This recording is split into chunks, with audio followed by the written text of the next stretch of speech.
Mi scusi, like and subscribe, Paisan. Slap that like button's ass. Like and subscribe.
Thursday Night Live. We're back at it. I'm going to check in. Very excited about tonight's show. Very excited. Craps Master Journey is on. Let me get to the chat right now and at least get this in before I bring in the man. Parsons Bootlegger. Nice to see us. Just saw you in Biloxi. Fuzzy. Yes, let's go. Sweet Lou. Proverbs 16:33. Hondo 12. Oh, dude, it is a Packers Vikings night, Thursday night. I guess I've been looking forward to this one. Hopefully everyone can hear this and nothing's messed up. Let me get to these banners here. Real Pain, of course, Real Pain. Dice Grinders, nice. T-Bone. Mad Hatter. Shooting for Aces, nice, man. G-Dub. Jamie. Nah, the Plow is here. Oh, nice, man. Great, guys. This is going to be a good one. Who else is in here? Wisco. BRB. Two Seam. The Crap Stock. The Crap Stock. I just mailed you something today. All right. Bringing in our guest for tonight. Well, you know what? Right before I do this, I want to thank all of the Patreon subscribers. Thank you so much. Appreciate the support. I was back out of town, had a little scheduling issues with the podcast, but just a little, cleaning house here. We've got the lives are going every other Thursday. Just to clarify this, the podcast is coming out as much as I can every week. So we've got part 2 and part 3 of Dice Coach Dials In. That's going to be for the next 2 weeks. And if I can do free versions, I will do some. It really just comes down to time and life and priorities, and Patreon subscribers. They're the ones. They're the ones. Thank you very much. Huggy Bear. I'm going to bring in my nemesis. Here we go. Go Green Bay. Nice. Craps Master Journey. Craps Master Journey. Dude. Yep. I was going to wear the hat, but I don't know if you know what? I've been doing a deep dive in the Craps Master Journey YouTube page. And dude, I got to tell you, man, I'm very excited about this. Is the first time you and I have talked right this second. Correct. Yep. And in many ways, it's funny because somehow, football is just, you know how it is. So Packers, Vikings, by the way, the first game of the season is Vikings Packers. It is. It will be Packers and Jordan Love against who knows who's quarterbacking for Minnesota. I don't know. It might be, there's I follow all the camp stuff and it's probably going to be Kyler Murray. So we'll see. We'll see what happens. The expectations for the Viking Packers game, it's very low this year. So we'll be pleasantly surprised. It's always competitive. It does not matter which way it goes. I mean, no matter how good or how bad they are, they're always competitive against each other. Well, yeah, but you guys in Green Bay have been absolutely blessed. Like for the past, 50 years, you've gone from Hall of Fame quarterback to Hall of Fame quarterback to Hall of Fame quarterback, years. And now maybe 25 years. You had Starr, Favre, and then Rodgers, and yes. And now who knows? I don't know if I don't know about Jordan Love. We'll see. It's in the air, but this should be his breakout year. So, but listen, man, we got a little. Speaking of, I've got ETG made a little. I gotta find it here. Here we go. For you, for the show. It's short and sweet. This guy double check. Yep. Little discount double check. I don't even know. I don't even own a cheddar head. Oh, you don't? No, man. Okay, Not at all. how close do you live? Well, where in Wisconsin are you? I'm about 35, 40 minutes south of Green Bay. So yeah, my house, so my house is basically 3 blocks away from Lake Michigan. So. Oh, that's really cool, though. I mean, do you go to a lot of? Do you go to Lambeau then often? I drive past Lambeau almost every time you go to Green Bay. You kind of drive past it all the time, so I see it all the time. You know, several times a year. But the last time I was to a game was probably 10, 15 years ago. Oh, really? So, yeah, it's a cool experience. It's really worth going to see, but it's not the same as sitting at home on your couch relaxing and you know, freeze your ass off or stay, you know, warm and have a couple cocktails and some food and yeah. I get it too. I mean, I just kind of like the freedom of watching a football game at home, because then you can do all this other stuff while you're, you know, you can. Plus, I mean, tickets are a commodity. I mean, they're not overly expensive compared to other stadiums, but they are a commodity. They're very hard to get. And a few years ago, they switched the ticket rules where, let's say I'm a season ticket holder and I give my tickets to somebody else or sell them somebody else for just the game. And if that person messes up, my season tickets are taken away forever. So, I mean, there's a waiting list. I mean, for like 35, 40 years, if I signed up today, it'd take almost 40 years to get season tickets. Yeah, that's intense. That's intense. Yeah, exactly. Exactly.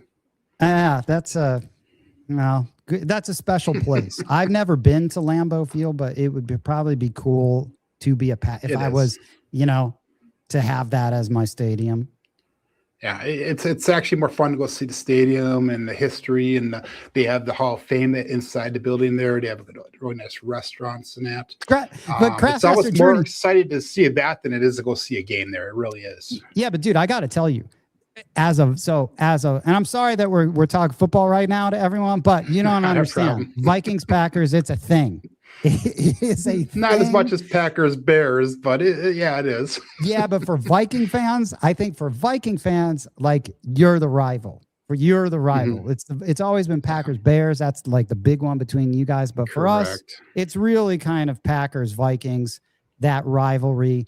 But Favre coming to the Vikings in 2009 was absolutely amazing. That was one of the best seasons ever to be a Viking fan. And then you end up liking Favre, and you end up hating him before, and now we like him. And then with Rodgers, I just kind of like Rodgers now that he's not on the Packers. I really like him. Yeah. I had mixed feelings at the end with Rodgers.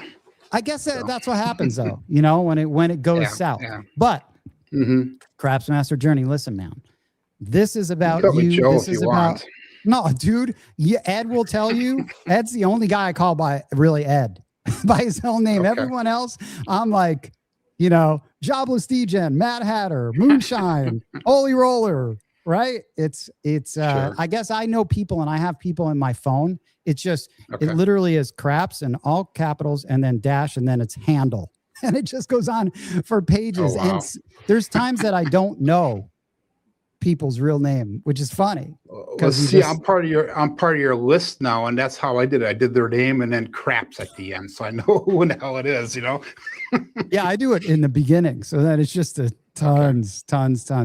Okay, so I've been watching a lot. First of all, let's do a little introduction so that people know, but you've got a lot of people that you are already very well known within the community.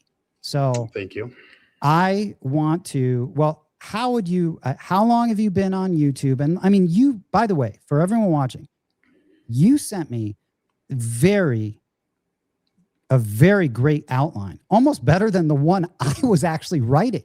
I ended up, you know, it was great. I mean, this is great. It's so great. I printed it out because it's so I'm like, man, Craftsmaster Journey has got his shit together. He is dialed in like a pro, very prepared for this interview. Of really, a lot of it's going to be like, I love meeting people in the community and then hopefully connecting people that haven't, you know, that might not, that are close to your area or wherever you go play.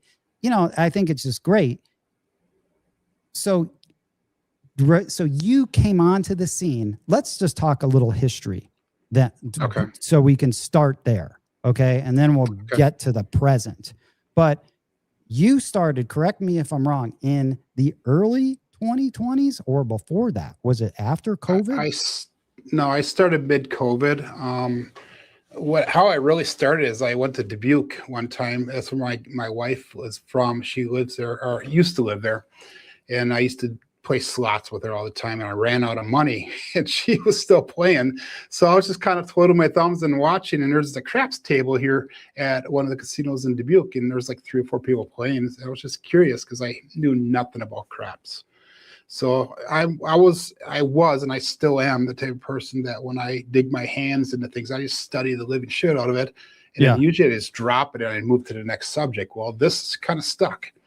So I went and researched it, learned how to play, and part of my wanting to research everything is I wanted to learn how to shoot the dice, how to make the bets on the table, all that type of stuff.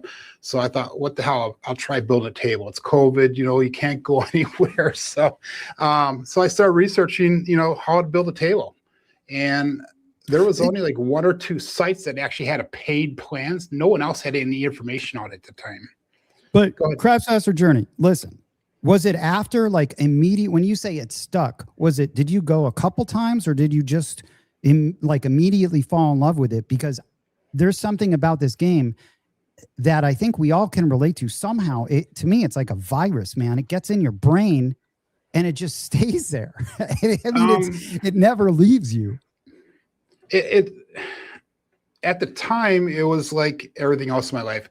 I would always grasp something and then just, really dig into it. And then I just like throw it aside, but this stuck, and I think it stuck because of the investment in the table. And I said, okay, now I did the video series with the table because no one else had anything like that out there. Now what, and I just started growing into the craps, niche, just like you said, it kind of grew on to me, and I'm even past that right now. The craps thing is only a side thing for me right now. Me, it's building the business, it's the YouTubing, it's the sharing information, it's the community that we're involved in, because like you said, there are so many great people in this community, and a lot of people I talk to through the chats and that, I never met them in person, but when I meet them in person, it's like, holy shit, it's like my long lost friend, you just walk up, handshake, hugs, whatever, and you can just start talking to them just like that, Yeah, dude, that's what's really cool. I didn't expect that, but then you end up going, I'm like, oh, who can I call? Sometimes, I used to, I don't do that. Person. I need to talk to someone. Let me call, let me call Moonshine, or so-and-so. Sure. And you meet a lot of great people through, playing dice, and, it's fantastic. So as far as though, when you started, you mentioned something, was it all about, well, speaking of Moonshine, here's a comment. He said, and I'm going to go back and forth with just comments. So that's fine. Just get used to it. Yeah, you get it. I've watched your show plenty of times here. It's all over the place, right? Evening. CMJ had a great series on how he made his table. Showed some craftsmanship making it. So of this table, which you just started talking about, did you just start making a table before you really knew how to play? Yes. Interesting. Yes. I'm kind of one of those fake it. I'm kind of one of those fake it till you make it things. I didn't know how in the hell to build a table, so I researched it for probably a month and a half, 2 months before I started building it. And then as I was building it, I was still kind of winging it. Okay, how can I do this? How can I do that? And it actually turned out pretty decent. And then I got done at the table, and now what? Let's learn strategy, So I was John. I don't know if John's here from Casino Gaming TV is in the chat yet, but early on in my YouTube career, somebody called me out on not knowing crap about craps, and they were not wrong. And they're like, "You call yourself, a master?" And I'm like, "No, dude. Check the title. It's Craps Master Journey." This is a journey for me because I don't know everything about craps. I really don't. I don't know everything about dice shooting. I know a lot about the things, but not everything. There's a lot more people out there that are more knowledgeable than I am. Well, dude, so that's what I love. So I don't know. I think we sent a text a long time, well, kind of a long time ago, but I had seen your early videos and I thought they were great. Sure. I sent you a random PayPal or that you had. I saw that. Yeah, I saw that. Probably didn't know who it was from. No, I didn't know until like a year later. Yeah. Also. Yeah, and I thank talked you, by the way. Yeah, you're welcome. I talked to John from ProCraps. He's actually in the car for 2.5 hours. I was like, dude, your name's probably going to get mentioned on tonight's show because I know. So let me just say something to Joe. You're after watching all your videos, you're a really great ambassador to the game. Thank you. Your enthusiasm. I feel like you just want to make other people better while you're going along on this journey, which I thought was really cool because even watching some of your, some of your shorts that you had, like 13 ways that you could, improve like life for the shooter, which is how nice that you are actually talking about what other people can do for the shooter, which that's some old stuff you're digging up there. Yeah. Well, yeah, I kind of did the deep dive, but it's funny because I like number 7, which was give the shooter room. And I'm notorious for wanting room. I actually don't even like anyone next to me when I'm shooting. I like that much room when I'm shooting. And I'm like, dude, I love this guy because not a lot of people are talking about that. I don't know if I can really, or if anyone can say, hey, how often do you hear anyone say, give the shooter room? I mean, yeah, I know. I always ask for it. I always ask for it because I'm a bigger person. I'm probably twice the size you are easily. And they don't call me Big Joe for no reason. But, I take up at least 2 spots at the table when I'm shooting. I'm elbows out and all that stuff. But I purposely say, hey, dude, people next to me, I will step back when you're shooting if you'll do the same thing for me. So I ask them to step away from the table a couple steps so I have the room to spread out. So, yeah. And sorry, I just diverted things, but getting back to so you built your table and you have this series on building your table. And by the way, I saw some of your woodworking stuff, which is cool. That table that you made for Craps for the Cure that we were talking about. Yeah. I mean, that was pretty sweet. So it was a one of a kind. I was like, I wanted to build something that no one would ever know was a craps table, but it could flip into one, and then the chairs are convertible. It was pretty cool. Yeah, it was very go gadget, gadget craps table. Okay. Comment from Mr. Paul Roberts, CMJ Joe. Thanks for the great video series on your table build. Your videos gave me the confidence to build my table. It's the best investment in my craps game I've made. Shout out to Jeff, Mid-Atlantic Craps, Ripper. Let's see. Huggy Bear needs stick right one. Yes, I do. And what up 10 ton and CMJ? I think that's Yo Chef. That's the sheesh. Yeah, Yo Chef. Yeah. All right. Yo Chef. So after you built your table, did you start give me a little of the evolution of how the journey started there. The Craps Master journey started with the table build, but it's evolved into so much more. Where did it go right after that? Were you like, hey, I want to learn how to play this game. I'm going to teach myself how to play this game. Because obviously shooting is where you're, correct me if I'm wrong, but I mean, right now, my MO is shooting the dice or setting the dice and shoot the dice. Yeah. When I built the table, like I said, there was nobody else that had anything like that. So I thought, I'm going to build it. I might as well share it. I knew nothing about YouTube prior to, so that was even a deep dive there, to learn how to do the videos and edit and all that stuff. But once I got out with the 10 video series for building a table, I thought, okay, now what? So I wanted to learn the game. I just started looking up other people's channels and copying their strategies, basically. In fact, I did it was like a 30 or 60 day series where I put out a video every single day of a different strategy. And I rolled the strategy out exactly like that creator did. And it's funny because I get so many comments, hey, dude, you can do this with that strategy. I'm like, no, you missed the whole purpose of the video was to roll it out exactly like they described it. And they got 100% credit and all that stuff. So that was my next set of series. Then after that. You've been incredibly prolific. I mean, it's astounding how, dedicated you are to your live show and to everything that you do. So, and as far as people in the comments, yeah, I was actually reading a lot of those comments on the stuff that you were, because I was watching a lot of those, and the comments specifically when you were rolling out strategies from other creators back then.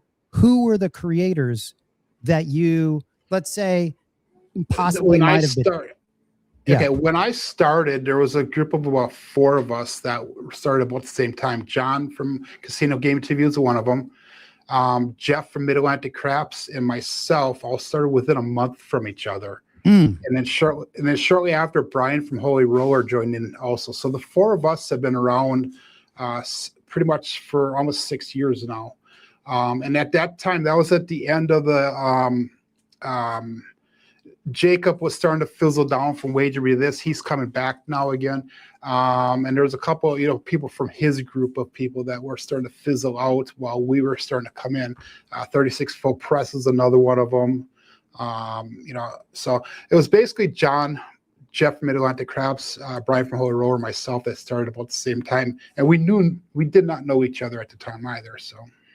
And you described your table in an email as like, when you first started, as like a fake it till you, or your channel is fake it till you make it. Oh yeah, big time. It still is. I don't know. I don't know about that. That's being pretty humble, man. Oh, thanks. I'm the type of person that I have goals. I have aspirations. I know what I want, and I'm just gonna keep on doing it until I get it. So I started a table build. I wanted to build a table. Well, I kind of winged it until it turned out the way it needed to turn out. The strategy videos, and I presented it as if I was in the know. I knew what I was doing, but I really didn't know what the hell I was doing. And then that one guy called me out, and the reason I brought that one story up is because John from Pro Craps actually saw that. It was a Facebook comment one time. Some guy was kind of ripping on me, and I just fired back, dude. It's a journey, John pulled it out on one of his shows. He starts to laugh, and he goes, "That was like the best comeback." But in all reality, in the beginning, I was just trying to find my way. I was trying to find my niche. I was trying to find what I was going to be good at, and I really didn't have a direction for the channel. And then Alfredo from Texas Crap Shooters actually made a comment, and I don't think at the time he even realized it, but somebody was ripping on me to Alfredo, and I don't know who it was or whatever. And Alfredo's comment was, "Dude, Joe was sharing his journey." That's all he said. And just like that, my identity clicked, my purpose clicked, my everything clicked. And ever since that day, it's about transparency. I mean, I'm not the best craps player. I'm not perfect. I'm learning along the way. If somebody has ways to make my style, my blue collar craps style better, I'm open ears. But you need to be able to prove to me why you think it's better. Dude, why your suggestion is going to work. Dude, I like that about you, that you said transparency. I think that's the key for me. For any sort of, why I feel like a lot of the YouTubers that not necessarily in this craps community, but more of the gambling influencers, the ones that are just more so the business model is clicks versus education. Yeah. To me, there isn't, that sort of transparency isn't it. You never know. Like, no, they're not transparent. It's really just mostly about wins. I've tried to be transparent about and open about losses and when I get my ass kicked, all of that stuff. I think that's important. I think a lot of people maybe are afraid to do that, but I think it's great. And it only helps build build the credibility. I think credibility takes a long time to build. It does. Especially if you're a dice shooter, it takes a long time. How many failures and wins have I shown over the last how many years throwing a dice? I have over almost 900 episodes of live shooting the dice. 900 hours. What the hell? 900 hours of shooting the dice in front of people. how much more credibility you need there, you know? I don't know. I mean, that's a lot, man. That is an insane amount. Globe CMJ was one of the first channels I followed upon beginning my own journey into craps. Great stuff. Keep it up. Lazy Thank Dog. you. Shout out Lazy Dog. Thumbs up, everyone. And then from Yo Kevin, Kentucky. Is this Yo Kev? This is Yo Kev. Hey, y'all. Yo It's Kevin Yo is Kev. hilarious. I loved his episode. He was funny. He is very funny, man. Vikings and Packers chatting it up. Love. As a Lions fan, no trash hog, just excited to enjoy the best division in the game. He has a point. It is the best division in football right now. All strong. Now that the Bears have a new coach. I mean, it is that division is a tough division. And yes, but the Seahawks won. That is true. That is true. All right. So you mentioned Alfredo. And you mentioned Jeff from Mid-Atlantic Craps. And you mentioned John from Pro Craps, old Pro Craps. And so what did you get from each one of these? I mean, were they necessarily influenced? Did Jeff, was he helpful in the technical aspects? Because I know that you're running a very complex setup with, right? Like with, is it OBS or? Yeah, I use OBS and I use a Stream Deck so I can switch screens, you know, and all that type of stuff.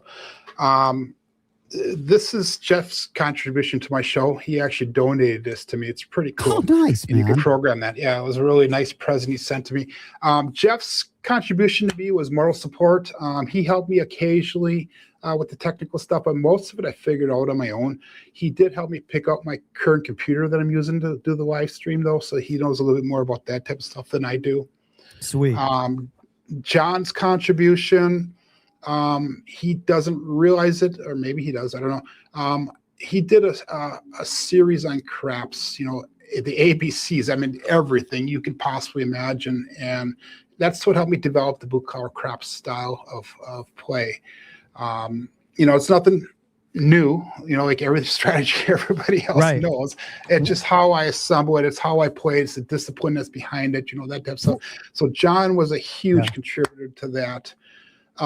Alfredo from Texas Trap Shooters. And I want to say Uncle Mel, who I've never met from Hawaii. Never met him. I don't even know if he knows who I am, but Alfredo and Uncle Mel bet very similar. So they had some influence in how you can regress your bets and get out of the shooter faster. Even Ed Robinson, you know, from watching his earlier videos on watching him how to shoot the dice.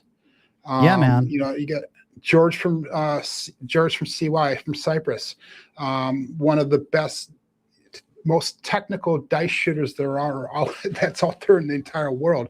You know, every one of these people have shared something, you know, through their videos, through their interactions with others, and I just soak that stuff up. Hey, Joe, isn't that great though? How you can, all of these varied, you know, influences, how you can pick up a little piece here, a little piece there. I think if people have that open mind of like, I feel like you can't just necessarily, hey, this guy isn't for me, but maybe there's always a little piece that maybe you can get. I'm constantly doing that when I talk to Bo and Ed all the time. Oh, like even on our last conversation. That's two great resources right there though. You know? So real pain, man, with a handle. I remember Joe had a rig set up to measure the angle that the dice should come into the back wall. I built one and could never get it right. Then we've got Fuzzy. Joe is a genuine gentleman. I met him at the first craps meetup in Chicago I went to, and I've had a great friend ever since. That's cool, man. He's gonna. I think you've met Fuzzy, right? Yeah. Fuzzy is this retired biker, if you will. He's a farmer, real rough and tough looking guy. One of the first times I went up to him, he gave me a hug. Sweetest guy around, super nice guy, and he's not afraid to bet either. He's a good bettor. No, man, I remember I had my six at like, I don't know what my six was at. It was in the 2000. It was north of 2000 on a roll of his. When I was like, just one more hit. I said, just one more hit, please, Fuzzy. Roll to win. Ed Robinson. Let's not forget that Bart Starr was a Bama player, far though southern Mississippi. That's true, man. They moved up to the north where it's much better. I know. And then Ripper, you're right. I always forget. Like and subscribe, peeps. That's true. Yes. I forget. I'm very bad at that, but I'm going to try growing this channel this year. Gonna You're say up to that 800 people, I saw, so that's good. 200 people. We need 200 people here so you can start getting some your $1 checks each month. Oh, nice. Nice. It reminds me of, that'll match my 20 something years in the music industry royalty checks. Perfect. Yeah, right? Yeah. So Craftsmaster Journey, I'm going to add a couple pics of your spot, man, to the stage so people can see what we're talking about, dude. Look at this setup, dude. It is like, it's pretty intense what you have going on. Cameras, egg cartons, green screen, switchers, dice, chips. That's pretty sweet, dude. Thank you. I mean, this is a solid setup, and you built this table. I built the table. Everything that you see in there, I built except for the layout. And like the chips, you obviously. built the chip racks. Did you build those chip racks? Yes. Oh man, dude, that is some serious woodworking skills. I like this. Where is this? In the basement? Yeah, it's this room that's in my basement. It's just a shitty ass room that I wasn't using, so it fits perfect for this. Yeah, that's the thing up north. We have basements up there. Let's see. So this is my craft studio. This is my YouTube studio. So I was doing a different channel for a while too, and I'd still come down here shoot all my videos for that channel as well. So man, this is this is a pretty sweet. So those lights, here's an example of those lights. That's a bed sheet, an umbrella, and some spray paint with a spotlight stuck in the middle of it. That's how it is. Oh, nice, man. Yeah, this is looking cool, and this is definitely giving me basement. I like are those eggshells? Yeah. Like egg cartons up there? Yeah, I everything's blue collar about me. So I made everything because I honestly can't afford shit. I really can't. So I wanted to do soundproofing on here. So I thought egg cartons, and they actually work pretty good. So I either have egg cartons or I have foam bedding on my walls. Yeah, and then you know what? I'm going to get to this. Hey, the Plow hope to meet everyone in Chicago, Chi-Town, Wisconsin area sometime soon. Plow's great, man. We just saw him in Biloxi. So definitely, hopefully people can connect. Easy E is here. And then Low Budget is here. Awesome. BRB, where can I get info on how to set up camera setups and how to coordinate all the different camera angles? BRB, I would probably ask Jeff from Mid-Atlantic Crafts or Craftsmaster Journey right here, because you must be an expert at this point. My cameras, I use 4 cell phones and my camera that's on my laptop. So I was running 5 cameras at that time, but them are all cell phones that I'm using right now. So it's my main cell phone and 3 other ones that people donated to me. So man, yeah, those phones are great. So Camper, yeah, they are. Shout out Camper from KC, finally catching the live show. Better late than never, dude. Chow from Hawaii. Lazy Dog says, so Joe built a craps table, then thought a house would be nice above it as protection. Yeah, man. Yeah. Yeah, this is great, man. Evan Cruz. I made my table after watching Craftsmaster Journey. Right. That's nice, cool. Man. Hey, so listen, I thought that you could use possibly some I want to suggest something to you for your craps pit. Okay. So I'm thinking, this is what I'm thinking for this year, maybe mix it up a bit and you could, sort of change up your background. You're funny. Right. Right. Yeah, we could just, just do that. Good about that is Skull, Skull Tobacco. Come on now. We could do that, or then there's also we could do that, which I think would be great. That's like the only improvement. There's another one. We got Randy Moss famously mooning at Lambeau Field. We can always put that in there. He did a magic marker in the end zone also one time.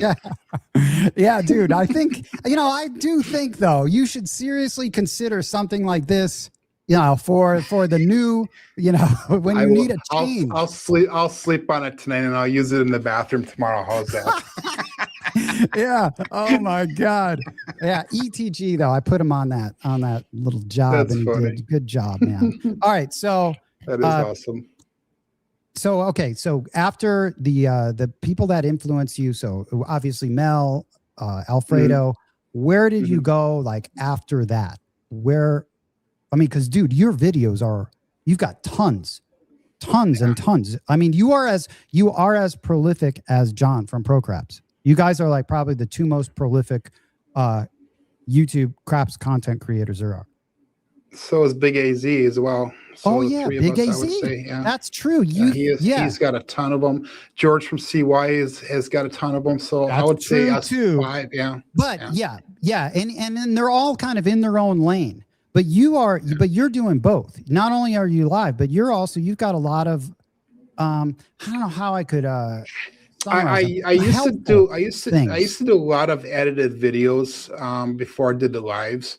And what I was doing is I was trying to put out 1 to 2 videos a week, and I was spending up to 30, 40 hours a week just filming and editing. And I'm like, this is ridiculous. And I was getting paid like literally $100 a month to do that. So I thought, let's try the live thing. And I did the live thing now for about 1.5 years, 2 years, going on 3 years actually. And I cut my time invested in YouTubing from 30, 40 hours a week down to about 15 hours a week. So I cut it in half easily. But now I'm in the process of going slightly back in the other direction. So I'm going to be doing my lives every single day during the week, but I'm also going to be putting on an edited video once every 2 to 3 weeks. So it's hopefully going to be a lot higher quality video. And I'm not going to be like on a scheduled timeline. So when I'm comfortable putting it out, I'm going to put it out when I'm happy with it, but not until then. So, dude, did you ever ask yourself why? Why am I doing this? Why am I spending 30 hours a week or doing all of this stuff? What was compelling you to do this? Because it's not financial. It's never financial. It's so difficult to generate any money. And I don't know about YouTube, okay? Because I'm in another zone. I'm not really. This is the extent of YouTube for me. So again, transparency is key for me. Why do I do it? Something some people know about me, a lot of people don't, is I actually have Tourette's. And one of the side effects of Tourette's is obsessive compulsive disorder, OCD. So I dig my hands into something and I just keep on going on and on and on because I got to stay busy doing stuff. So why do I do this? I do the craps as intently as I do because I wanted first to learn. B, I wanted to help other people. C, it keeps me out of the casinos. I mean, doing this stuff, I can get my craps fixed in my own basement. I don't have to go spend money to do it somewhere. Yeah, that's a silver lining. The friendships that I made, it was huge. But as a side effect, what happened is the business side of things now. So I spent this whole time, and again, transparency is key. I have almost 5,000 subscribers. My YouTube checks is $140 a month. That's it. Man, big money, dude. So you can start planning your retirement. Right. So, but I'm looking out there at all these different people, and certain people in this community or even other communities have figured out a way to monetize it. And that's what I was trying to do, is try to figure that out. And I think I finally did. I'm starting a side business here with the Blue Collar Crap stuff, So I'm going to continue doing everything that I'm doing up to this point. I'm going to still keep on doing the lives. I'm going to do the edited videos, that type of stuff. But then I also came up with a tracker. I'm going to be coming up with a video series on shooting dice. All these extra things will be on the side, and that'll be the business side of things. That's nice. Monetize it. Yeah, diversifying and little revenue streams. And when we're going to get to all that, shout out to Brian, Hawaii Crap Shooters. Awesome to see you here. Brian. You mentioned, and with all transparency, I'm going to bring it up. How can I not? Yeah. So you mentioned, interesting, and thanks for sharing, that you have Tourette's. But so correct me if I'm wrong. I'm going to ask some dumb questions about Tourette's. Isn't Tourette's normally you're associating it with like either tics or swearing all the time? I've never like that, right? Tourette's can be different for everybody. Mine are more tics. I have little things in the corner of my mouth or anywhere where skin touches skin. So like my elbow, my shoulder. So you'll see me doing this a little bit, every so often. Just shaking it out, like you're shaking it out, right? It gets worse the more tired I am or the more nervous I am. For example, if I'm walking down, if I'm walking down a hallway, I always have to tap the back of my fingers on things like the wall or the railing or, stuff like that.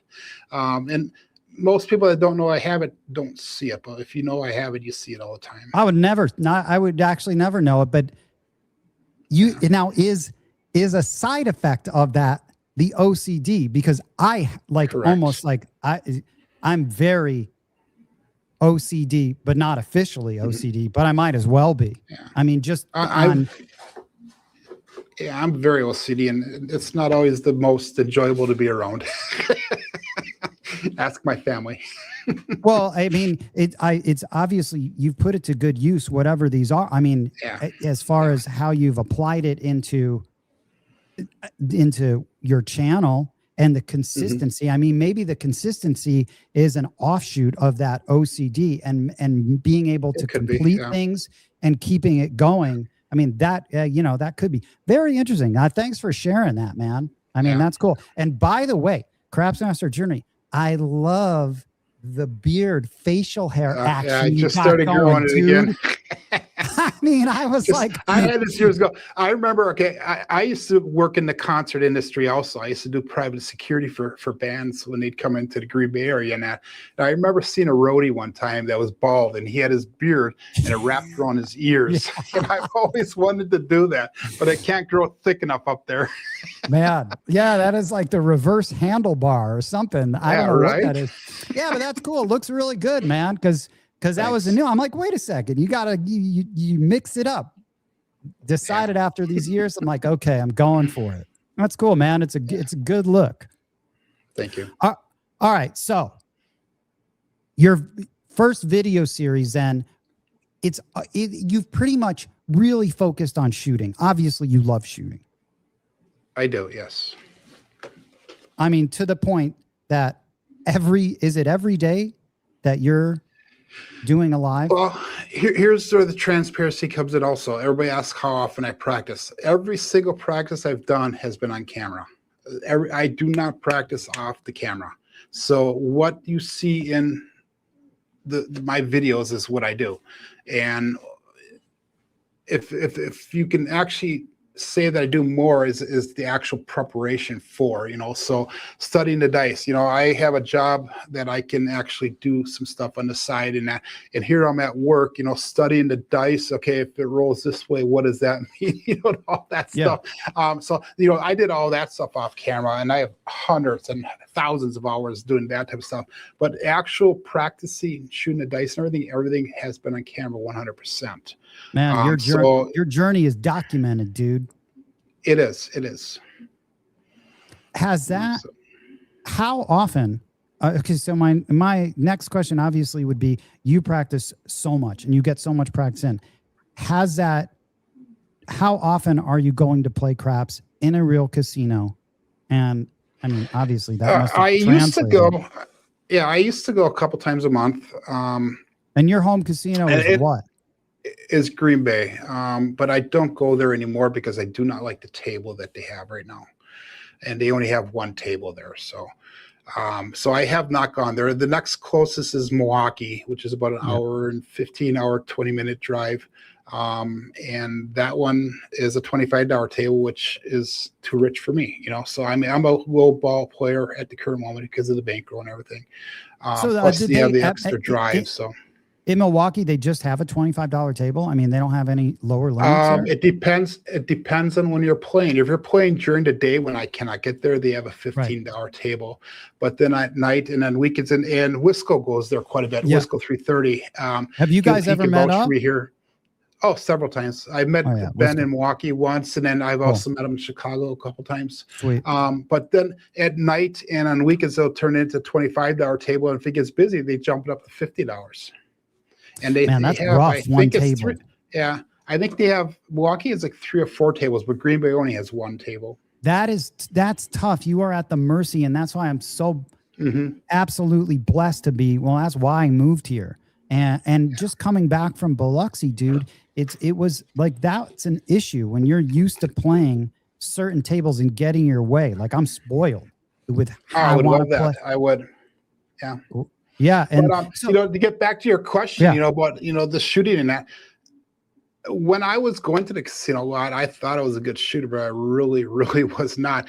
I really have not come into decent shooting, in my opinion, until the last few months, really, where I've really gotten the groove. I really know what I'm looking for, what I'm feeling, what I'm seeing, you know, how my energy levels are, you know, all those things have finally come to mesh together within just, I would say, the last 6 months or less. And it's amazing how, you know, I have all these hours of practice, and I thought I knew what I was doing, but it really did not start gelling until just recently. Dude, that is not surprising. I think it takes a long time, sometimes years, for stuff to just suddenly gel and click together, and then things become smaller, or it's like, that's I learned even playing bass, or it was like years after when I'm like, God, this is just your practice. All of a sudden, you finally hit this other level. You don't know how you hit it, but you jump up from whatever plateau you are. Well, I know how I hit it, but how? How did I hit it? I would pick small little things each episode, and I would just work on it. And if I didn't get it that episode, I would work on it until I would start feeling comfortable. And then I would work on another area, you know, the next couple episodes. And then I would find out, I got to go back to the other one again. And, you know, and finally just going back and forth and picking small little things, everything from, you know, gripping the dice. You know, I have 2 different grips that I normally use. One of my problems is my fat fingers. I got some big ass fingers, and I hang off the edges of the dice quite a bit, you know.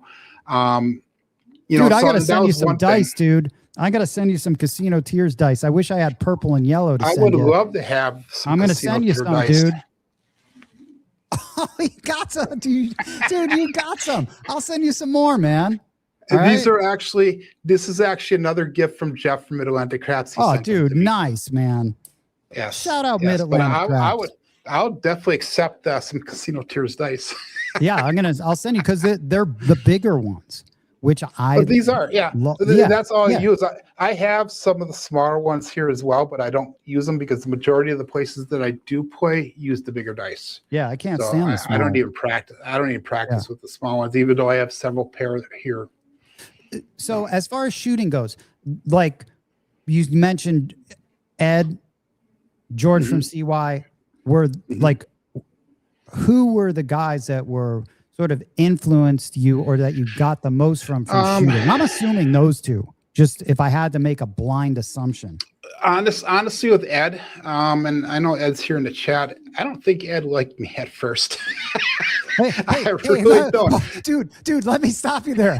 I don't know if I ask that question every week from week to week if Ed even likes me at this point. Okay? The reason I say that is because early in my journey, he likes you.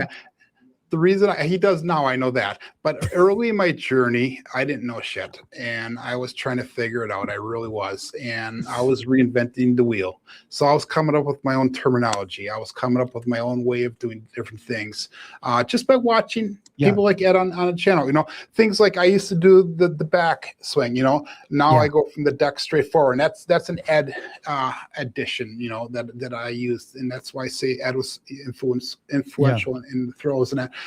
But it was to the point where there were certain guardians or watchdogs in the community, and every time I put a video out, they would run to John or Ed immediately. And it got to the point where I actually had to do a couple follow-up live videos, like the next hour, or literally the next hour, saying, "Hey, this is what I meant by that," you know. I think that's what added some creed to me with Ed and with John and the crew, saying, "Hey guys, I'm learning this, you know, this is what my intention is. I'm not trying to steer people in the wrong direction. You know, I'm learning this as I go." And, you know, I've met Ed once, and that was this last year at the Crafts for the Cure. Great guy. You know, I've talked to him several times in the green room, you know, the green screen room. And that's what, and then he comments on my Facebook comments all the time, or Facebook posts all the time. So I know he likes me now, but there was a time, I think. Yeah. Yeah. But I think that's common. Okay, you have added influential. George from CY really helped with understanding that dice sets come in different dice set families, and he got me pointed in the direction. He didn't really show me how, because his way of doing things, in my opinion, is very, very complex. And I'm a more simple guy, so I had to simplify things. I had to make it so that I can make those decisions on the fly when I'm doing the show, when I'm in a casino. And that's how I put together the Blue Collar Craps system, is to make it so simple so anybody can learn it. So George from CY was very influential in that aspect.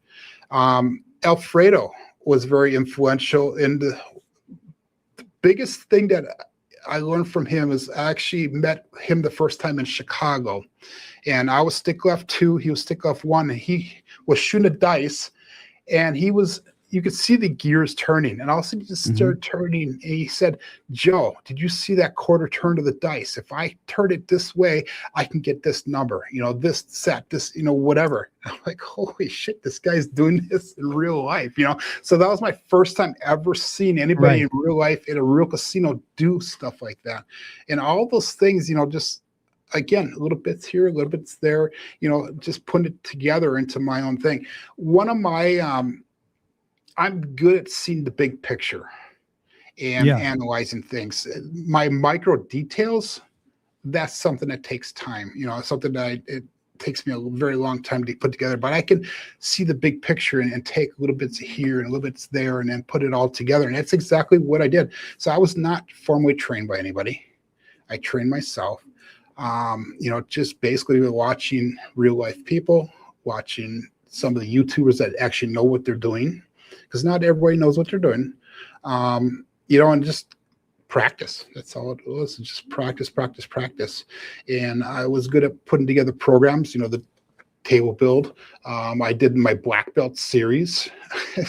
I was into martial arts for quite a while, for almost 10 years. Did you play sports when you were younger? I mean, I played baseball for a while. I played football, but I got injured. My freshman year, I blew my knee out really bad, and then I went back up my junior and senior year. In college, I wrestled for about a month, and I realized I was not good enough. I got my ass kicked all the time. Oh, damn. Yeah. So, and then after I graduated college, I got really heavy into the martial arts. So. Oh, nice. I bet that's lend itself into maybe your somewhat calm, peaceful demeanor of just training. Yeah, probably. Odds fellow put his comment up earlier. Said practice makes perfect. Practice until you can't do it wrong. EFSU, grip is always key to your evening. Sal, what's the beginner dice set?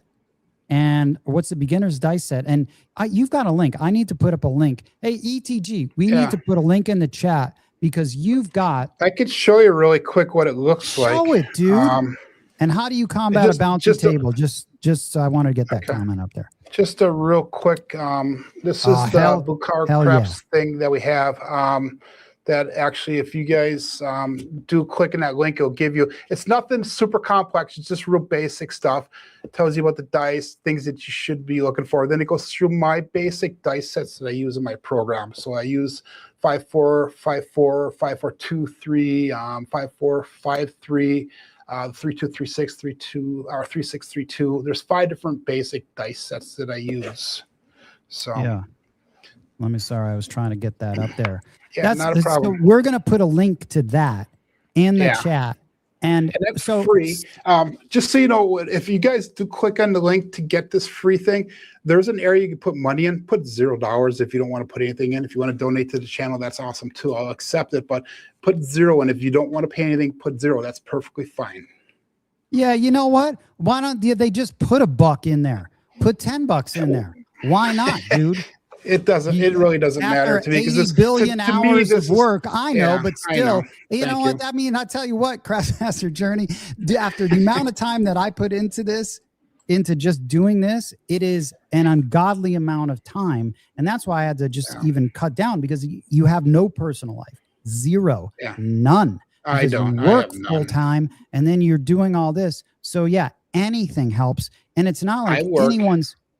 Go ahead. I work 50 hours a week, literally.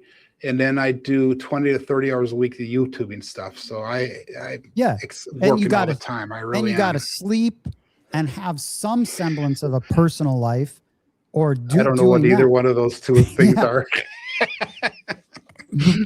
So anything helps. It's just helping offset the cost. It's not even about like racking in and stacking up fucking money. It's not. It's so far removed from that. I think it's there's only a few people making money, and that's going to be your gambling influencers. That's it. So there's no. I mean, I don't know. It's up to them. I'm not going to push it at all. If they wanted to go 0, that's fine by me. Well, if they want to put some money in, I will gladly accept it. But it's not all about the money. That document is not. Really I know. But that's nice of you. But we ETG put that in the chat so people can click on that link and check it all out. I know we're jumping ahead of this, but like since it does say blue collar craps, so are you now sort of is the Craftsmaster journey? Is that you're sort of branching out into a new sort of blue collar craps? What is that? Okay, what it is I went through all these different series, that we kind of talked about before, and then we went into all the lies and that, and I reached a point where I felt like I had nothing else to give. So I needed a new thing to think about, I guess.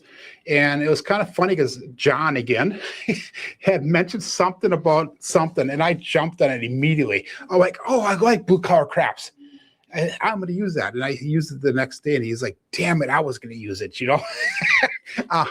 So what I did is Craftsmaster Journey is the public face. It's the name of the channel. It's who I am. Blue Collar Crafts is the branding that I'm going with. It's the style of play that I do. Nice. It's the way, that you can bet, that you can shoot the dice.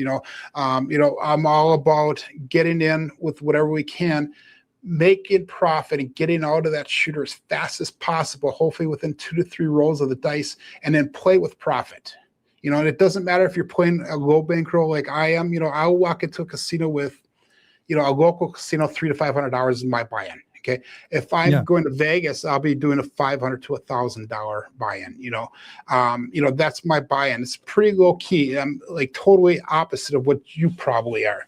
But I'm on an extreme, dude. I think you're right in the zone of a lot of people. I feel like that. Probably. I do. But here's the key: is that with the blue collar craps, even though I term it blue collar craps, it's a style of play.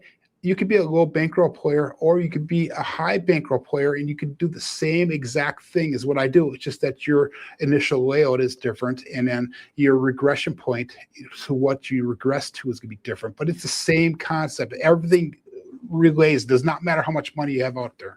So that's kind of what blue collar craps is. So, okay, let me try to summarize it then. So blue collar craps is basically, you've really kind of branded or named how you play, your strategy to the game. My strategy, my betting, my shooting, my discipline that I use, or try to use at times.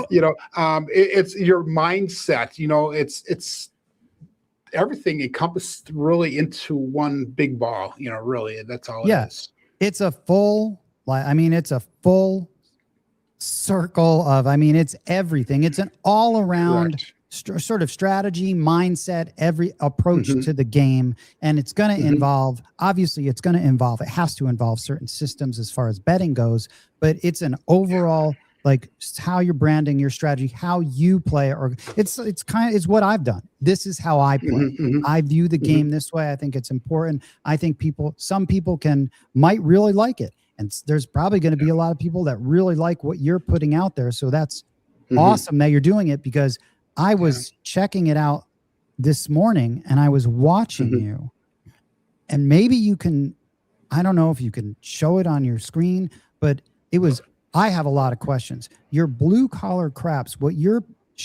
what you're Is going this what you're through, talking about? Yes, what you're going through in the morning when you're doing your live roll. Yeah. I thought it was very interesting how you were incorporating betting options into that. Mm-hmm. I thought that was very we have a roll log in here, so I can input the dice set. I can put what we rolled, any notes you want to do, and then once I do a roll, I have a betting coach incorporated in here. So it'll tell you, how to bet the blue collar craps style of betting. Okay, I want to ask you about that. I want to ask you about that betting coach. So, and did you design this whole thing? The program, yes. Oh, that's impressive. After doing my show for a couple of years now, I have refined my style of betting, and it's evolved immensely over the years, and it's still evolving, and it will keep on evolving. But I condensed everything that I do and how I, put my initial bets out there. What I always press the first hit, so whatever I make, I always put back on the table on top of what I had there. Okay. After the second hit, I regress to profit. Does not matter if it's $10 or if it's $1,000. I will regress to either profit or somewhere below profit, so I can get all that money back in the rack. And that way I'm playing the profits from there. And then from there, I'll do different pressing, either trend betting or different strategies or whatever. It doesn't matter. And that's kind of up to whoever and whatever they want to do there. But, I have certain ways that I do it. So that's how my betting goes. So your betting coach then, is it then just a bunch of options, or would it be the option that you would? Let's do this really quick here. Let's go in. Let's just put in $1,500 for a bankroll. Man, that's impressive that you wrote this. Yeah, it took me almost 1 full year to do this. I bet. Let's say we do a 5-5 hard 10, enter the roll in. And now what happens is, since the point is 10, it'll give me a suggestion what my bets should be based off of what bankroll I'm bringing to the table. Okay. I can click apply. Screen, yeah. I can click apply recommendation, and then it pops over to the left side there, and it tells you what your active bets are. And then if I roll, let's say I roll 4, it'll show what I won on that, and then it'll give me my extra or my next recommendation. So with that profit, I can, place the 6, 8, and 5 for $5-6 or whatever. I click apply, it jumps over there again. And then on my second roll, let's say we roll 6, it's going to show my regression now. So I got my profits. It's going to regress me. So I'm playing with profits now. So I'll apply that, and everything goes down to whatever my profits show. Man, I'm sorry. See, in Crashmaster Journey, I was trying to full screen this, and I screwed up, dude. I screwed up. I don't know what the hell I'm doing sometimes, dude. Click on the link in the description. It'll get you over to this too. Yeah. Yes. I just distracted everything. Yeah, but anyhow, the betting coach will show you exactly the blue collar crap style of betting, the way that I do things. Now, on the bottom, and you're going to have some input on this one, okay? Because I got called up by Mad Hatter the last couple of days. I always call it the dice coach. Okay, I'm just going to leave this like this. I'm going to remove myself from this so you can see it. ETG, I'm going to just do it that way. Okay. I'm going to have you input on this, Tenton, because I have been calling this the dice coach. That's the betting coach up here. This is the dice coach down here. And I've been getting called out by Mad Hatter because Bo Parker is what? He's the dice coach, right? I can't hear you at all. So you have to go back, put your screen back on. Okay. Now can you hear me? Yeah, I can hear you. Okay. So what's your input? Should I keep on using dice coach? You could just put his face there. Yeah, I should. He probably would have let me do that too. But anyhow, that's that. I mean, that's just a real quick overview of what that dice tracker program is. So it took me like a year to program and code it. But here's the bad thing about it is right now it's in Excel only. Down the road, I do want to make it a web-based program. Yeah, that'd be sweet. Something else. But at the current moment, my knowledge only extended to Excel programming. So, I mean, you open it up, it is an Excel program, but you have no clue it's even Excel because of how I have it set up. It looks just like a regular app. So Craps Master Journey, I just want to apologize for my inept. I'm a rookie when it comes to a lot of this stuff. Like last time we were on, I wanted to share this video with Big AZ, and it had no sound. Well, I remember in that time of not being able to do that, we figured it out. out. Yeah, awesome. Now I can actually do stuff with videos. But now here's a new thing, which now I'll go back with ETG, and then we'll do it, and then I'll be able to be like. So when I set up with ETG today, he said I'm the only one that could flip screens in you. So yeah, I know that's nice that you've got that whole setup going. So I apologize to the viewers that were trying to watch this, but to mess around with what you've done, that's on that link, right? When they click on that link. Well, that link there is the dice set guide. I think the last page of that talks about this tracker program. I actually have 4 different levels. And it's all blue collar terms. How do they get it though? There's a link at the end of that packet that'll show you. And the lowest one is the prospector one, which is a free program. Again, it's going to give you the option to pay for it. Put 0 in, please. No, and then the next level, put 1 and a couple zeros in, please. That's for later up. Okay. So the prospector actually is free, but it's a pretty generic program. It's a single shooter program. So that way you can enter your dice rolls in. You can do some basic betting. I don't even have the complex betting on there. I'm going to bring this up again really quick. Yeah, do it. On the green hand, which is the next level up, it's $9.99. You actually have all the bets available. And I realized the other day I never put hot bets in here, but I have every other bet in there that you need other than hot bets. Yeah. You know, I even have the hard way all day on there. Oh, nice. Which is kind of cool. So that's a green hand one. And the green hand, the thing that's special about that is that it allows you to put your dice set in and all that stuff and all the bets. But it's a multi-session thing. So you can actually, record it and save all your different sessions and all that stuff. The third level is the apprentice level, and that has the dice coach in there, and it also has the betting coach in there. But the unique thing with that is the apprentice level is where you actually start learning about dice set families and how to set the dice and how to make decisions on what set to be using next according to what you're seeing from your dice results. And that's assuming that when you throw the dice, everything is you use the same mechanics, everything is similar.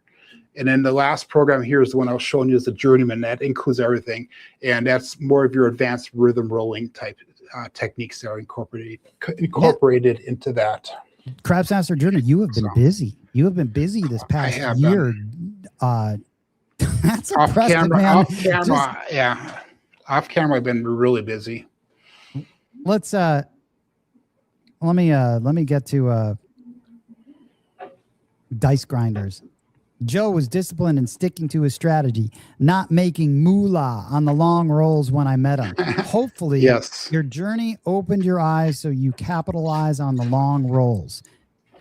So here's where he's coming from. I'll tell you the story on that. We were down in Chicago. This is probably about 1.5 years, 2 years ago, and this is during one of Big AZ's tours through Chicagoland area. And myself and Chris from Demon Dog Dice, I think you've met Chris. We were down on our bankroll. So what happened was Big AZ went on this huge flipping roll using this TST, his top secret toss. Basically sets the all 7, just chucks them to the other end of the table. And I'm not lying. This roll was probably 40 some long, easily solid. 40 rolls long. That's approaching monster. And it was definitely monster.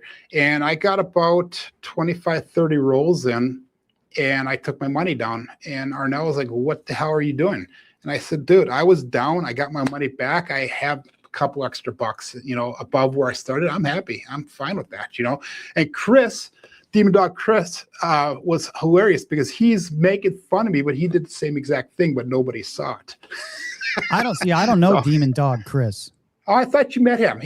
He's another guy from Chicago, from that Chicago crew. Super nice guy. He is one of the nicest guys you'll ever meet. Him and Fuzzy, they're all like that. Yeah. Yeah, Demon Dog Chris, Demon Dog Dice is his handle. He has actually his own channel. He used to do some videos. Great guy. ATX Vegas fan. I'm going to get to some of these Craps Master Journey. What's up, everyone? Good to see you, 1010. Keep pushing and helping promote the game of Craps. You and Ed are doing the Lord's work. Amen. ATX.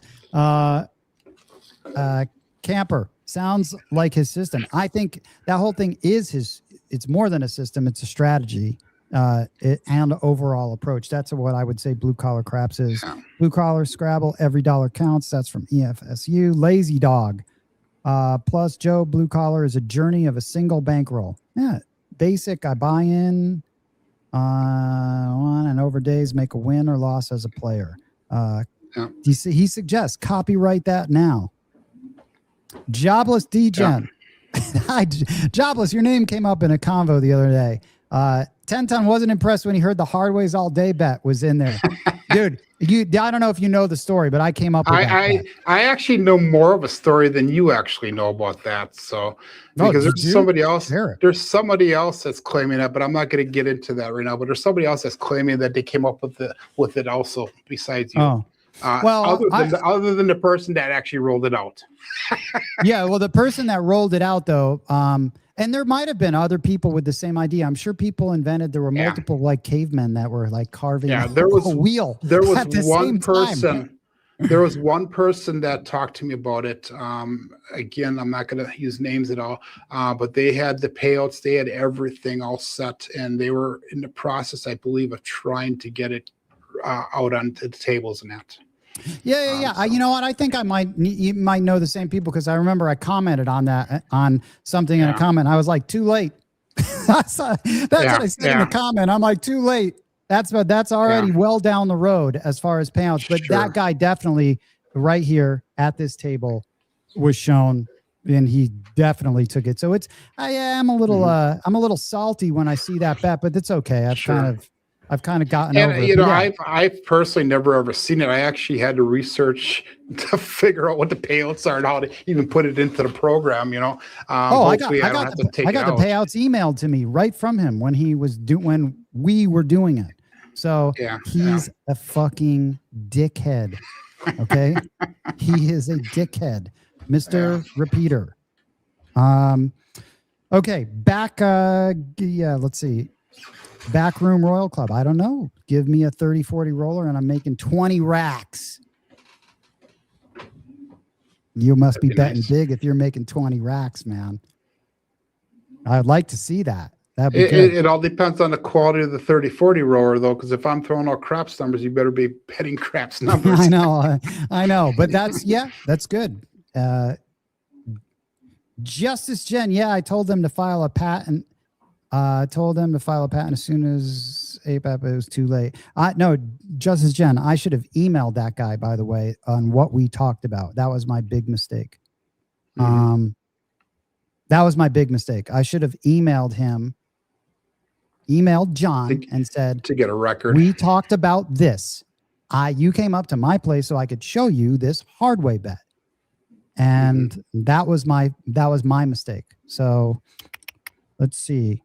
Crapless brother, he shout Backroom Royal Club. Okay, yeah, you have me, Crapless. Okay, I'd like to see that. You can make a lot of money at Crapless. Let's see, it's Fuzzy. I think 10-Ton is getting Tourette's now. I've always had Tourette's. Okay, I just don't. You know, it's just and OCD. I mean, all of the above. So that's probably why I really like this guy because Craps Master Journey, you have done it like all your videos. You're very selfless in your videos, and I do like the fact that you're really trying to improve the game for other people. Like give them the whole. That's the quality that I hope people pick up on that. You know, that you're just trying to make everyone better, and I'm glad that you're now stepping out into. Hey, here's my strategy. Here's my approach. Thank you. Right? I don't know. Hey, man, you deserve it after this. Anything back, it just helps you keep going. You know what I mean? Because it is pretty thankless. Ain't no reason to play. Back to Backroom Royal Club. Ain't no reason to play on a traditional table if you're not going to play dark side. Crapless for the win. I agree. All right. Where are we now on our agenda, Craftsmaster Journey? You got the paper, man. I don't even have it. I was expecting you to know. I could pull it up if you need me to, but I don't got it because I got a billion questions. Ask away. I'm open book. I ask whatever. If I don't want to answer it, I won't answer it. Okay. Go ahead. Bone Tracker, because you've done a lot, and I feel like you've done it in like a different way as far as how you've been tracking and analyzing your dice. Well, have you used Bone Tracker? And I have, and I actually have some videos that I've done in the past with Bone Tracker in my early days, recommending Bone Tracker because it is a great program. It really is. My program is a lot different to Bone Tracker, and you really have to get into it to see what the differences are. But Bone Tracker is an awesome program. It really is. Here's one benefit with my program that Bone Tracker does not have is that you can use multiple dice sets with my program. Bone Tracker, you can do it only with one dice set. You record those. I think Ed calls it blocks of rolls. He does his blocks, or his books. I'm sorry, books is what he calls them. Yeah. So I mean, again, Bone Tracker has been out there for a long time. It's an awesome program. I highly recommend it. Mine is different. That's all I can say. It's way different. There's nothing like this program out there.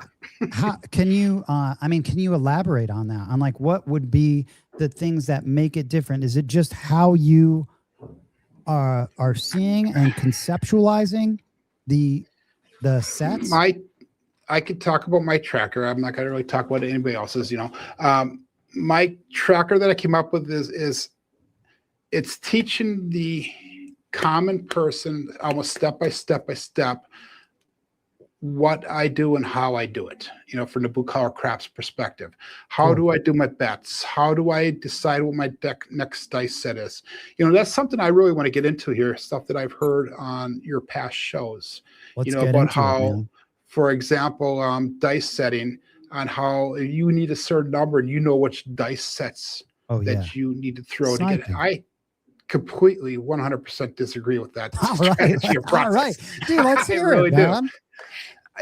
In my opinion, dice setting and consistent mechanics is all about predicting how often that 7 shows up. You cannot prevent it from showing. It's gonna happen. It could be happening on roll 3, roll 40, whatever. But my goal is to try to keep that 7 as far away as possible. Sure. Okay. And that's how I came up with the dice setting combinations, or how to progress to the different sets, is by watching your dice to see what they're doing. I do not believe that you can say, I'm going to roll a 6 and you can roll a 6. Now, it does happen quite often. Right. That's one thing I do agree with. But I also think that every day that you shoot the dice, you're going to see different numbers showing, even if you're using the same dice set. So I used to consistently throw the 5 and 9 like all of the time. I hardly even throw it anymore. Now all of a sudden I'm throwing a lot of 6s and 8s. Same dice sets, same form, same everything. It's just every day is slightly different. And I think the key to dice setting and throwing dice is figuring out what your dice are doing that day, and then making adjustments based off of that. So when you're at the table, don't change your mechanics that time. Change your mechanics after you leave. You can adjust the set, though, at the table according to what you're seeing the dice doing at the table, if that makes sense. It's common sense. Yeah. I mean, you always have to see what's happening at the table. It's its own, it's its own sample. It's not, I mean, I've always felt you can go to a table with some preconceived notions, but then you better be able to adjust based off of and not be so stubborn in, well, it's supposed to get me this. Well, it's not getting me this right now. Right? Exactly. Yeah, 100%. 100%. The other thing I got is your whole ATS thing. Okay. Dude, go ahead. Go ahead. We're going to go there. We're going to go there. Yeah. Okay. I believe, yes. and I've made comments in your show in the past, in your chats, and I believe that the better the shooter you are, the less you hit it. I really truly believe that. I understand. I understand that. I do understand that. And if you hit it, it would be, as you say, a lucky accident.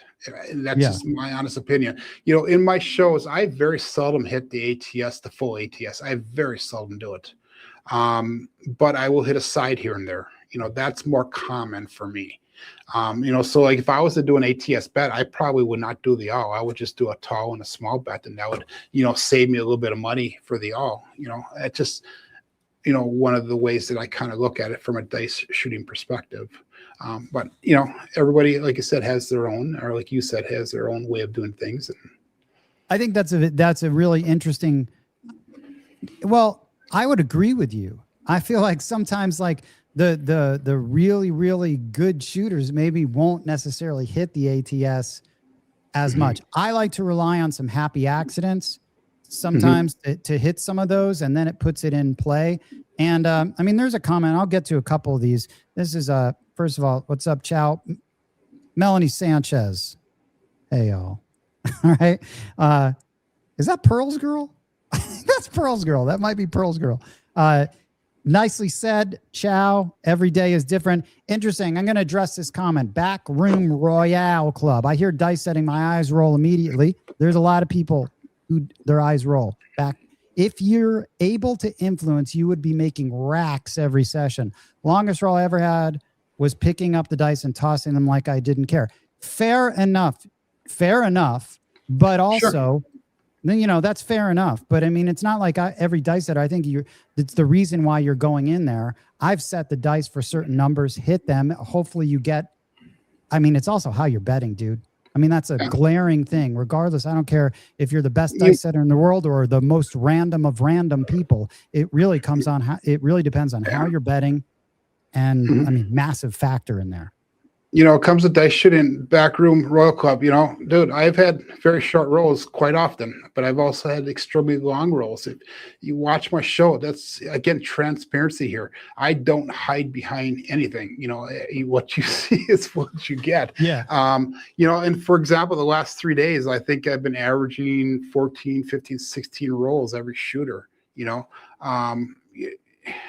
But then next week I'll probably have 3 days in a row where nothing gets above 5 rolls. You know, if you can roll in the teens, man, what you find is though that the more confident you get in shooting, the more you know what you're looking for. You're going to start repeating numbers a lot. You know, so for example, if you have a repeater bet, that would probably be a better bet on me doing a repeater bet than the ATS would. It really is.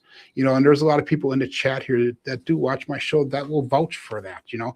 And just because I believe in dice setting and you don't, doesn't make me right. It doesn't make you right. You know, stay in your lane. I'll stay in my lane. I'm not going to cross over here, you know. Believe what you want. You know, that's what I have to say about it. Really. And I like that. And going back to Backroom Royale Club, by the way, because this is a good, and it's neither's wrong or right.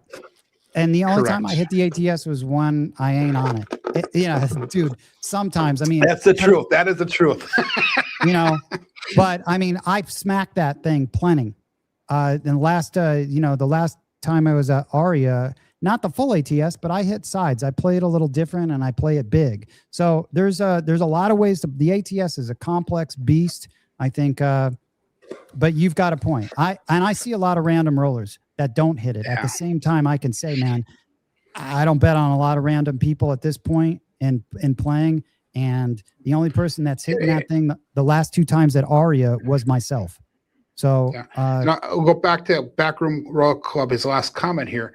You know, dude, I actually shoot better in a casino than I do on my own table here. I really do. My table, if you know anything about my table, is actually a pretty pretty bouncy table. So controlling the dice on my table is a very difficult feat to do. Whereas when I'm in a casino, those tables are usually the same or harder of a table than what I have at home here. So I'm actually able to stick the dice a little bit better in an actual casino and actually usually do better in the casino. Yeah. So that's just what I've noticed. I think the big missing, you know, the elephant in the room though is how you're betting, because I mean, those are huge variables on making money at the craps table, dice setting and all that stuff. Believe or not, you know, it's got its place. but I definitely don't make 100%. money on random rollers. That's for sure. And I play a lot at, I can tell you that. I mean, so I'd rather bet on someone personally that is at least trying to, let's say, call it influence, or let's say avoid a 7. And then we'll leave it at that. But good discussion, dude. And I appreciate you commenting on. Let me get some other ones. Sen 8, sometimes the fastball isn't as effective as the previous start. I don't know what that was for, but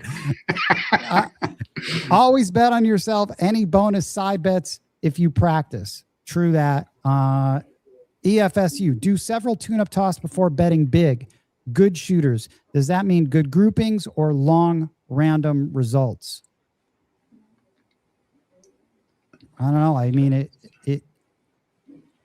does that mean good grouping or long random? Okay, result? what I think he's saying there is, always, like Ed always says, always treat yourself as a random roller in the beginning until you know what your dice are doing. Get set up so you can kind of know. You kind of know if you're in the bone zone or if you're not when you're shooting the dice, and get to see what you're doing first before you start putting big money on yourself. I think that's what he's referring to. Fuzzy, repeater bet can be profitable with a consistent set and mechanics. True. And then even if you're not on a repeater bet, you're just doing your trend betting. That's very profitable as well. And so as far as doing any live play in the casino, not filming, eventually I will, but I mean, I live right above Aria. So I'm there a lot, and I'll be there the next couple nights. And dude, we don't take any offense. Enjoy the back and forth, by the way, and appreciate that you're even here and not taking a defensive stance to anything that we're saying. I mean, that's important. It's like I would always, right? Yeah, I agree with you 100% on that. I don't take any offense at all either, but you got to remember where we're coming from too. We are out in the public face. We're putting ourselves out there, and we take a lot of criticism from a lot of people. And sometimes we do jump back a little bit sooner than what we probably should. And sometimes do misread comments and that. So again, no offense taken by that. But I do have to defend my position, and that's why I am who I am. And that's what makes my channel what it is by defending that position. Nice. And I'll defend my stance on the ATS forever, all day long. All right. But this goes back to Senate. He said this, it's like baseball pitcher. They have the same mechanics all the time, but sometimes something might be a little off and you have to adjust. That's what his other comment meant. But here's the thing is being able to figure out what it is, figure out what that thing is that's off. You have what's Bump John. He's there to help you. I don't have that person, so I have to figure this shit out myself, Yeah. I do have the viewers though every day. The viewers are not afraid to tell me what I'm doing wrong. And that is cool. That is very cool. That's part of the journey. Yeah, and Backroom Royale. I'm from Jersey, bro. We aggressive, dude. I'm from Jersey. That's where I lived up until I was 16 in Jersey. So yeah, I get it. That's totally cool, man. This is good. I like having these convos, Craps Master Journey, about. Thank you.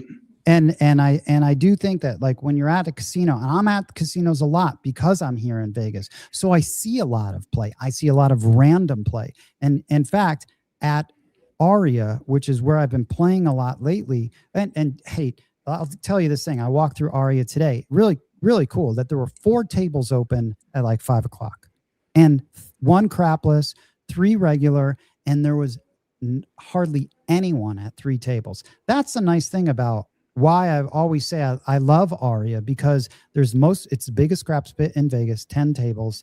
And you can always, the thing that a lot of people don't realize about Aria is that it isn't crawling with a lot of like players, not necessarily like there's not a lot of, the player pool is different than let's say at Palms or like Fremont or downtown where you've got a lot of people that are going to camp out, maybe play the don'ts. They're going to just sit there, and do that. Whereas the turnaround is fast. That's why I said we don't need to worry about getting a table. You can go down there, and just because there's a lot of new players, they're in town, they're going to come in, they're going to bet, and the turnover is really high at Aria. So you can always get. I'm never worried about like being asked out of a table or not having a table, unless it's like prime time Friday night. Saturday night and when they've got 10 tables open. You just wait a little while. You're always going to end up with a comfortable area to shoot from. It's going to be $25 minimum, but that's Aria. So, yeah. And then Todd says, well said, CMJ. Thank you, Todd. Fuzzy, what's the strangest thing? What's the strangest thing you've seen at a craps table? Strangest thing I've ever seen at a craps table was the time that Fuzzy fell in love with the table and he rolled himself out. No, I'm just kidding. Just teasing. I don't know about the strangest thing, but I will tell you the funniest thing that I saw at the table. And Fuzzy was there at the time. Was we were down in Chicago one time, and Alfredo was rolling the dice, and he was not having the best day, but he threw the ATS. And if you've ever met Alfredo, he's not a small gentleman. He's a pretty decent sized guy. And I was standing right next to him, and he jumps up literally 2.5 feet up in the air, does a 180 and lands about 2 feet behind him and almost lands on top of this lady that weighs like 90 pounds. He was so excited. So that was a fun story. But I don't know. I've seen so many different things. Fuzzy's probably seen a lot more than I have, though. He really has. Crabs Master Journey, are you coming out to Vegas anytime soon? I do not plan on it. I was coming out. I've only been to Vegas twice. Both times were the Craps for the Cure. So I don't plan on it. Again, my blue collar crap style, dude, that includes my life as well. I have to pick my vacations, and my next vacations can be in March. I'm going on a cruise with my wife. Are you going to be playing craps? Here's the most important. Definitely. That's probably, I've played more craps on a cruise lately than I have in an actual casino lately. I can honestly say that. So your wife is fine with you playing craps then? I guess she has no choice. She's a big slot addict. I mean, she loves playing slots. Yeah. So I'll go play craps. She does her slots, just like a lot of people in the community here. The slots, the guys, and then we meet up later on sometime throughout the night. So BRB, Aria's BRB's ATM. His toss looks great at Aria. If you can, I think we should play Aria because you just got to get used to their tables. It just takes a little getting used to. I mean, they're just a little softer, a little more cushion. Camper, great show. As a blue collar guy or a T-shirt with a number on the back, calling it a night. Days start early. Okay. Thank you. Team ATS from ATS Hunter. Yes. Royale Club. The Aria is a gorgeous casino. I think it's one of the prettiest. Like, I'm falling in love with Aria again. Big Foam Finger. Yo, 10 Ton, another great guest in CMJ. Now I need to put aside a whole week to watch The Journey. It is a fabulous one indeed. Hondo, what's the best live session you've ever had, Joe? The best live session? Yeah. Meaning length of roll or? I don't know. It's open for interpretation. Okay. Best live on video. I think I had like a 64 roll is my record. Oh my God, dude. Nice. On video, but that was like what, a year and a half, 2 years ago. The best in casino, I really never documented. There is one documented roll that I had in Vegas 2 years ago with Justice Jen and John and all those guys. That was a 28 roller. I know that one. I know I've hit the 40s in a casino, but I never counted, so I don't know for sure. But I know there's been some 40s. Real Pain. Joe, ever play at Island Casino in the UP? They have a tub I have table, not. like 6 or 7 feet wide. I did talk to a couple of my friends in Green Bay that have gone up there, and they love going up there. They go up there once a week. I don't even know where that's at, but I've heard about the tub table. I really have. So, Joe, you've been to the UP then? You go up to the UP? I used to go up 1 week a year to a place called the Bond Falls Flowage, which is freaking phenomenal. Do you remember years ago, I think it was the Hams commercial that had that waterfall coming down on their side of their product? No. But I've been to the UP a bunch of times. Yeah. So the Bond Falls Flowage is in Ontonagon County.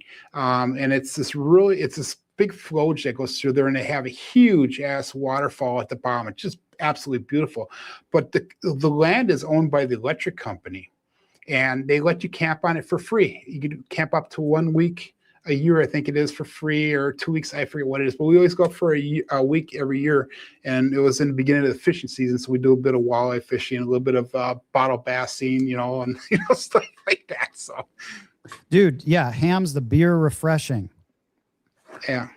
I can't remember if it was Hams or a different commercial back then, but they had a waterfall. But that was the waterfall they used to film that commercial. Was the UP is crazy. So only a lot of people, people from your neck of the woods or Michigan really go up there. I've played shows at Marquette University. Sure. In Marquette's only like an hour and a half, maybe 2 hours away from me. That's it. Dude, it was crazy because the snow was when we were driving through there when it was the winter. I mean, that snow was really big. UP was cool. Here's the thing, though. Here's the thing with the snow, dude, is east side of the lakes gets hit. So east side of Lake Superior is what it gets hit. So that's why the UP gets hit so heavy with that snow. Oh, interesting. A little information for you. The UP, yeah, hey. And then Sam Man. Hey, everybody, 10 Ton and CMJ. Crap Stock. The Crap Stock loves Aria. That's where I've actually played at a table with the Crap Stock at Aria. Fuzzy says, how'd you get the night off from work? And then Yo Chef was wondering the same thing. I actually put in, how many weeks ago did we plan this? I put in for that because actually 10 Ton asked me when I wanted to do a show. He gave me like 3 different dates. And I said, let me see what's going to go on to the tracker and see when I'm going to get it finished. So we picked August 6th. So I put in about a month and a half ago for tonight off. In fact, Mary, my wife, was ripping on me. She goes, you think some of the things she takes off work is dumb? She goes, this is dumb. Why are you taking off work for this? This is the best reason, right? This is the best reason. G-Dub says, I've come to believe your grip, toss, landing zone are way more important than your dice set. Consistency, I believe, is much more key in avoiding big ugly than dice sets. You got a very valid point there. It's all in my opinion. I agree 100% with him. In my opinion, you need that first before the dice set even enters the conversation. You really do. And that's one of my future products I'll be coming up with. I'm looking at doing a 10-hour video series on dice shooting, the mechanics, what you're looking for, the dice sets, everything, ethics, the energy. I mean, everything you could possibly think about that comes into dice shooting, we're out to try to cover in this series so we can put together a really super nice program. So I agree 100% with what he said. Yeah, that's pretty nice. That's nice. You know what, though, dude? I'm gonna get to. I gotta just take we're gonna pause not only for I mean, just because I like some of this stuff. This will just be let me just do a ferret alert. Can I? Sure. Yeah.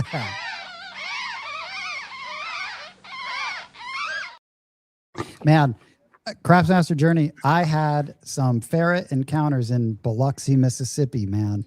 Yeah, do share, please. They were just unbelievable. I realized the epiphany after coming back was I realized that I should never leave Vegas. How good I have it here. That was the big epiphany. I don't have to deal with a lot of, people that don't know how to play the game. And case in point, dude, I was at when I was at Aria this past weekend, and I was there. I just had just a couple nice rolls, man. It was so pleasant, and then it was just me at the table, right? It's like 1 in the morning, and then all of a sudden, a don't better showed up, right? There was one other guy at Stick Left, and a don't better showed up, but he was he was a don't better with a plan. He wasn't just a random guy. He was there. Nothing wrong with that, yeah. To bet the don'ts. And then it was me, and then another guy showed up drunk. He was also a don't better, right? So the other guy leaves it, and now it's just me with 2 don't betters. I have nothing against don't betters. I really don't. Just don't create a wall. Don't put your damn chips where I'm throwing the dice. If you want to bet the don'ts, have at it. I'm totally fine with that. I really am. I'm not the type of person that I'm going to try to pick them off or none of that crap. As long as they're playing decent. If they're playing, the same game as I'm playing, I don't really care what they're playing. It's not me against them. It's the casino. Carolina Reaper's mentality is he likes to pick them off. I like that is, that aggressiveness. But you know what I did? And it was I felt good doing it, is that I really hated this guy. And I can't help it. I just hate him, right? And I just hated him in theory. And so then he started betting the don'ts, and then the dice came to me, and I'm like, we are at an impasse because I'm passing him to you. And then he passed him to the other don't better, who then passed them to me. And then I'm like, and then I just colored up. And it was just time. Is the universe telling me, go to sleep and go home? That's Bo whispering in your ear, go home, buddy, go home. I did. But man, I was having good rolls though. Like my rolls were solid, but it's one of those things I couldn't control I was like one person at a table and then 2 don't betters go in there. I'm drinking a new, let me just give shout out to the sponsor, not our sponsor too. Sure. I never do these.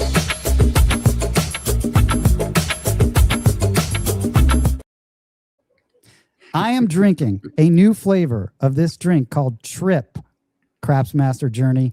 This stuff is really good. It's a mindful botanical tropical mango. I bought this just because of the color and the flavor. I've never tried it, but man, these things are good. These are one of my favorite You're drinks. In marketing? That's why. I mean, they're very appealing. When I go into the aisle, I'm like, sweet, a Trip. The name Trip, because I had a song that I wrote that was called Trip. I just like the whole vibe of this. And the drink What was the name of your band? You always talk about being in a band. Come on, man. Share. It's not, let's not go down that road. Let's not do that journey. Okay. We can't do that journey. That'll just be offline. I want to hear it, man. Offline for sure. Yeah. I'll try to go down there. Yeah, we will. I'll try to find some music. Okay. But I've toured all over that area in multiple bands. So I know like Milwaukee. I love Milwaukee. Madison is definitely a weird place. Extremely. It was a weird place to play. I prefer Milwaukee. And then obviously I did cut through because we'd go play in the Upper Peninsula, which was sweet. Yeah. So, okay. Let's get back into some dice setting stuff. All right. Okay. Oh, look at this, man. First of all, let me get these. Hams from the land of sky blue waters. Fuzzy says, have you climbed the ski jump in Iron Mountain? I did not. Okay. Drama Slop. Anyone shot craps at Vanderpump Casino? I have not shot there since it's become Vanderpump. So anyone in the chat, I know that people do go there. They still like the Cromwell. I have no idea if they changed their felts. Although I heard that there was some grumblings in the Casino Tears chat that they changed the felt. I think Alan G told me that they changed the felt at Fremont. So that's like, I guess, hot news on the wire. Fuzzy, you're an awesome man and a great guest, Joe. Just a question. Do you like sad puppies? Oh, yeah. Fuzzy always likes it when I play the sad puppy video. Only when they don't demonetize 10 ton, I like them. Yeah, they demonetize me every time I play them. So let's see. Is James Spencer, is Crapsy down? I know you use Crapsy on your show. They have something going on with they must have did an update, and it's going to take a couple days to get approved. There was an email put up by Chuck from Crapsy this afternoon saying that there is a certain web page that you can actually go on. So their normal web page is not working either, which is version 1 of Crapsy. But there is a link, and tomorrow's show I'll share that link so anybody that wants to play along can jump onto that link. And that reminds me, I gotta schedule that table for tomorrow. So nice. Cool. I have something here that you were when you were it's about the 5454 Hardway set. Okay. And do you think that, just to give people an idea, can you explain why you use it? Because that's something that was listed. And I think a lot of people, I mean, I use the Hardway set just to get my bearings. And correct. And when I start. Yeah, I'm going to switch screens here just really quick. Do it. I don't know if you can see that, or is that going to work? There you go. So we're not going to hear 10-ton at all. I'll go through this really quick. I use the 5-4 hardware set. So it's going to be the 5s on top, 4s on the front. And the reason I do that is because anytime I get a non-7 number, it's either going to be a primary hit, so it'll be a hardware 5-5, 4-4, 2-2, or 3-3. Or it's going to be a single pitch of the dice. So it could be a single pitch either way. Anytime that you have a 7, and on this set, it's not a 6 or a 1-7, it's the 4-3-7 or 2-5-7. Anytime you get a 7, that means that I double pitched the dice. Okay, so there's your 5-2, your 4-3, your 2-5, or your 3-4. So it's an easy way for me to determine where my 7s are coming from, if it's a double pitch or if it's an off-axis 7. So if it's an off-axis 7, that means I have a double explosion. That'd be a 1-6, or be a double implosion, which is a 6-1. So that's where my 6-1 7s will come from. And then I will roll the dice at least 6 times of that hardware set so I can determine a pattern of what I'm seeing on the dice. And once I figure out what kind I'm seeing, because I tend to, and this is my normal throw, I will tend to throw one dice off axis. And it's usually the right die. Sometimes it's the left, but usually it's the right die. So I know that with the hardware set, if I throw one die off axis, I can never get a 7. Okay? So that's kind of the neat thing with that hardware set for my viewpoint or from my perspective. It's also an easy way to determine what I'm throwing on average. So if I'm throwing primers, if I'm throwing a primary hit, it's obviously going to be a hardware, which is awesome. Even though I don't bet the hardways, it's awesome for a lot of people.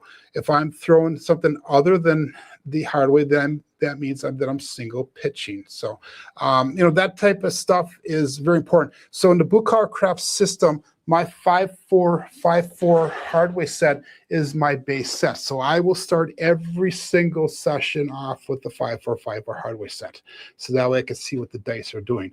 Or if I'm further along in my shooting progressions and I kind of lose track where I'm at, I will always go back to the hardware set and reassess and reestablish a base, and then I go off of that. So hopefully that helps explain a little bit about the dice setting philosophy and how I work things. Yeah, it does, man. That's the basic. That's the solid sort of the traditional. I feel like it falls right in line with why anyone should you be using the hard set. It basically, I think, just to get your bearings and to figure that out. And how good are you at tracking your left and right die with the same die very good color? I mean, I used to, when I first started shooting the dice, I always used 2 different colored die, and I found that over time I got lazy, so I would just look for the colors rather than track the dice. So I actually switched to using the same colored die now, and I always watch that left die every single time. So I'll watch to see if the left crosses over, if it branches off, if it stays true. I have a tendency to, when I throw the dice set, they'll land and they'll actually drift off to the left a lot of times, which is something that I've been working very seriously on in the recent months to eliminate that. And I, for the most part, have, but I still do have problems with that, but very easy for me to track it because I always watch one die. I never watch them both. Oh, that's cool. Yeah. That's but you got to practice that. You have to practice watching that die. That's something you ended up talking to Moonshine about, who just like really is good at that and has practiced that. And the tips that he gave me on how he does it, I now do that. And then I'm able to like really focus in on that left die, which is pretty cool. And obviously, man, it took me how many almost 2 decades before I started tracking the left eye. You know what I mean? It's like the levels of where we're going. All your rolls, Dice Grinder says, all your rolls you track, what percentage you're on axis, over or under 50? I honestly don't know or know what my percentage is. I know that if I had to put a number on it, I'd probably go 55% one dice off axis. But I know that, and that's how I can adjust my sets. You know, the more you practice, the more you understand how the dice react, you know, to your throw, to the layout, to the back wall, all that stuff. The faster you can make adjustments, and you'll find common patterns with your dice throw. And you know, I'm not looking for a perfect throw. What I'm looking for is repeatability. I want to know what my dice are doing, you know, and if I can keep on repeating, even if it's a problem, I can keep on repeating that same problem. I can adjust from that. It's when my mechanics are different that I can adjust, you know, then I'm as good as the random roller when those days occur. And that happens to all of us. I don't care how practiced you are. You're going to have bad days rolling the dice. You know, it's just, that's the way it is, you know. But if you're paying attention, you know, and I don't even know if this ever made it onto a podcast somewhere, but I don't know if it did. Who knows? It's all blurs into one thing. But I was at Red Rock with Bump John. I don't know if I even talked about this, but I ended up, so I was shooting and I bet, I think I had quarters on the ATS, right? And so I was shooting straight out classic. I went to a hardway set just so I can figure things out. I didn't start there, but that's where I ended up because I wasn't having any good rolls. So I wanted to figure out, I just went back to basics. It's a little tougher down the line, obviously, with your elbow when you're shooting from stick right one down the line. I started with a hardway set. Well, guess what? I had a great roll. It was up in the 20s, right? And I realized, and you know, the ATS came into play. I needed aces and midnight, and then because I hit 3 hard 8s. I'm like, shit. You know what? I'm just gonna put the aces where the 8s are, where the hard 8 is. Right. Yeah. Well, within 3 rolls of my next roll, I by the way, I put 100 on the ATS on that side on both everywhere. It's 100, 2,500 at station is the max you can go. But on my third roll, my first roll out was ace deuce. My second roll was, I think my point was a 5. And then my third roll was aces. So I did dial it up exactly how it should be done from just paying attention. And anyway, I ended up laying it the 6 because then I hit the 4. It was like in 7 rolls I hit that small. But I also laid it. I laid the 6 because I needed the 6, but I laid the 6 for 1,200, and then I put 300 on the hard 6. I happened to roll a hard 6, so it was just like, that's going back to Royale. That's how you can make a lot of money in 7 rolls. You know. You kind of brought up a really good point there. My last cruise I was on, they had days where there was not as many people playing, so they only opened up half the table at first until more people start showing up, and they were opening up the right side of the table. So one of the days before the tables open, I actually went to practice and I shot from stick right 1, and I threw midnight 3 times in a row. Interesting. And it was like, you know, and it was 3 times in a row. Holy shit. 3 times in a row. And it's not a set that I would normally do, you know. So all I did is I rotated one of the dice a quarter turn, and I had a completely different number, and it worked out perfect. And I actually put that in play during the actual game when I was betting money and everything, and it worked out very wonderfully for me. But again, that's knowing what your dice are doing, how they're reacting, the adjustments to make, you know, and that's all stuff that's actually, once you know what's going on, it's actually very simple to do. It really is. Craps Master Journey, I got an alert here. San 8, man, with the $5 donation. Love it, dude. Can you cover the 10-ton to a takedown? We're gonna cover this. San 8, what number? Because Craps Master Journey, I think you play something very similar. I already know you do. I just happen to market it this way on how I play it. The 10-ton to a takedown is this. I play it with hundreds. If you want to play it with 30s, this is how I would do it, or this is how I do it. $30 on the 6 and 8. I'm like you, Craps Master Journey. I full press always my first hits. I'm never taking anything from it. I feel like you're gonna have to get at least, you know, you want to get at least. I full press my first hit also, but I go across instead of on one number. Oh, interesting. Yeah, I'm not that. I don't spread out. I'm like vertical. So Yeah. we're going downfield, dude. Randy Moss. Mm-hmm. Okay, in deep. $30. Your first hit on, let's do on a 6 and 8. You're going to go up to 60. Your next hit, it's going to pay 70. Your second hit, I'm going to then regress it it's simple at that level, all the way back down to 30. And then you put $100 in your rack. On a 5 and 9. If you start at a quarter, pays 30, pays 35. I actually just go up to 50. And then on my next hit, I'll end up taking down the 70 and reduce it back down to 25. So you will have made 105. You will have made the same amount. The difference between that now is you're full pressing that number, but it might take several rolls for that number to hit again if it does.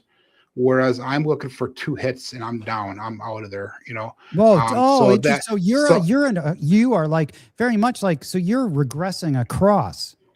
Correct. I regress to profits across then. So, my 2 hits will come anywhere between 3 to 6 rolls into the shooter, whereas you might be coming down 6 to 9 rolls into the shooter, to get that second hit. Yeah. And sometimes, and I'm not betting across.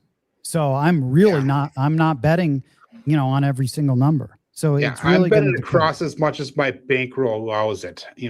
My personal bankroll, when I do a lot of 6 and 8 betting, I really do, and then I'll get the profit from there, which does take 10 rolls sometimes. And then once I come down, I'll go on the field, and I'll use the field to spread out. Then that's one of my ways of playing. And I want to just get back to the Senate. Thank you so much for that. I really appreciate that. Also, if you give me the exact amounts that I can tell you, because it's not necessarily, you can do this on any amounts. I have like my preference on amounts. It works great if you ever get up to 100, because then you're taking down $500 at a time. You're always taking down 500 in 2 hits. When you start playing at that level, you can do it at 4 and 10 at 50. Either way, it's a full hit. It's a full press, max press with like either a regression back down to base. But when you start at a higher level, like let's say if you started at 60, you can then go back down to 30 or whatever. It's really a kind of a full press with a super regression built into it. So yeah, feel free. You could text me. I'll talk to you about it all day long, but appreciate it, man. He said he would start at 50 or 60. Yeah. Okay. So 60 on a 6 and 8. I'm going to go with that. You can go up to, I'd just go up to 120. And then when that next hit, it's going to pay 140. I would regress that whole thing down to 30. Actually, that's how I would run that bet. So on a 5 and 9, that's easy. On that, I'm going to go my first hit on a 50. I'm going to go up to 100. And then that's going to, on the second hit, that's going to pay 140. I'm going to take that 140 and then regress it, maybe even down to 25. So I will have put, 140 plus 75 into the rack. So you can make a chunk there. I think it's really effective. When I was in Biloxi Craftsmaster Journey, I was just grinding, and that's how I was staying alive. When the times when I did play Discipline, and the Plow can attest to this because I was next to him at Hard Rock, I was just grinding that system and just staying, because you're just, that's kind of the whole, a lot of this playing is you just kind of have to tread water. Hopefully you can catch a roll if you are sort of playing that way. And, it's kind of like, with the Bukhara Crafts, you're coming in with a plan ahead of time. You're not doing it randomly. You're not doing it by emotion. I go in, I know what I'm going to be doing. You go into the casino, you know what you're going to be going. You already have this planned out ahead of time. You've already gone through this thousands of times. You've thought about it. If this happens, this is what I'm going to do, that type of stuff. And then once you get in that profit, then you have a little bit of freedom to do what you want to do, after that, but until you get into profit, you really have to have it kind of planned out and be able to make those adjustments according to how your plan plays out. Man, in my opinion, you just brought up a very good point on being so well rehearsed. And this is like it's kind of like, well, let's bring up like bring up Brett Favre or Aaron Rodgers. This is like them. Sure. They know the offense so well that it's automatic when they're going up and reading the defense at a craps table. But the better QBs are the ones that can adjust on the fly because they know everything so well. And I think that bodes well for a craps player too.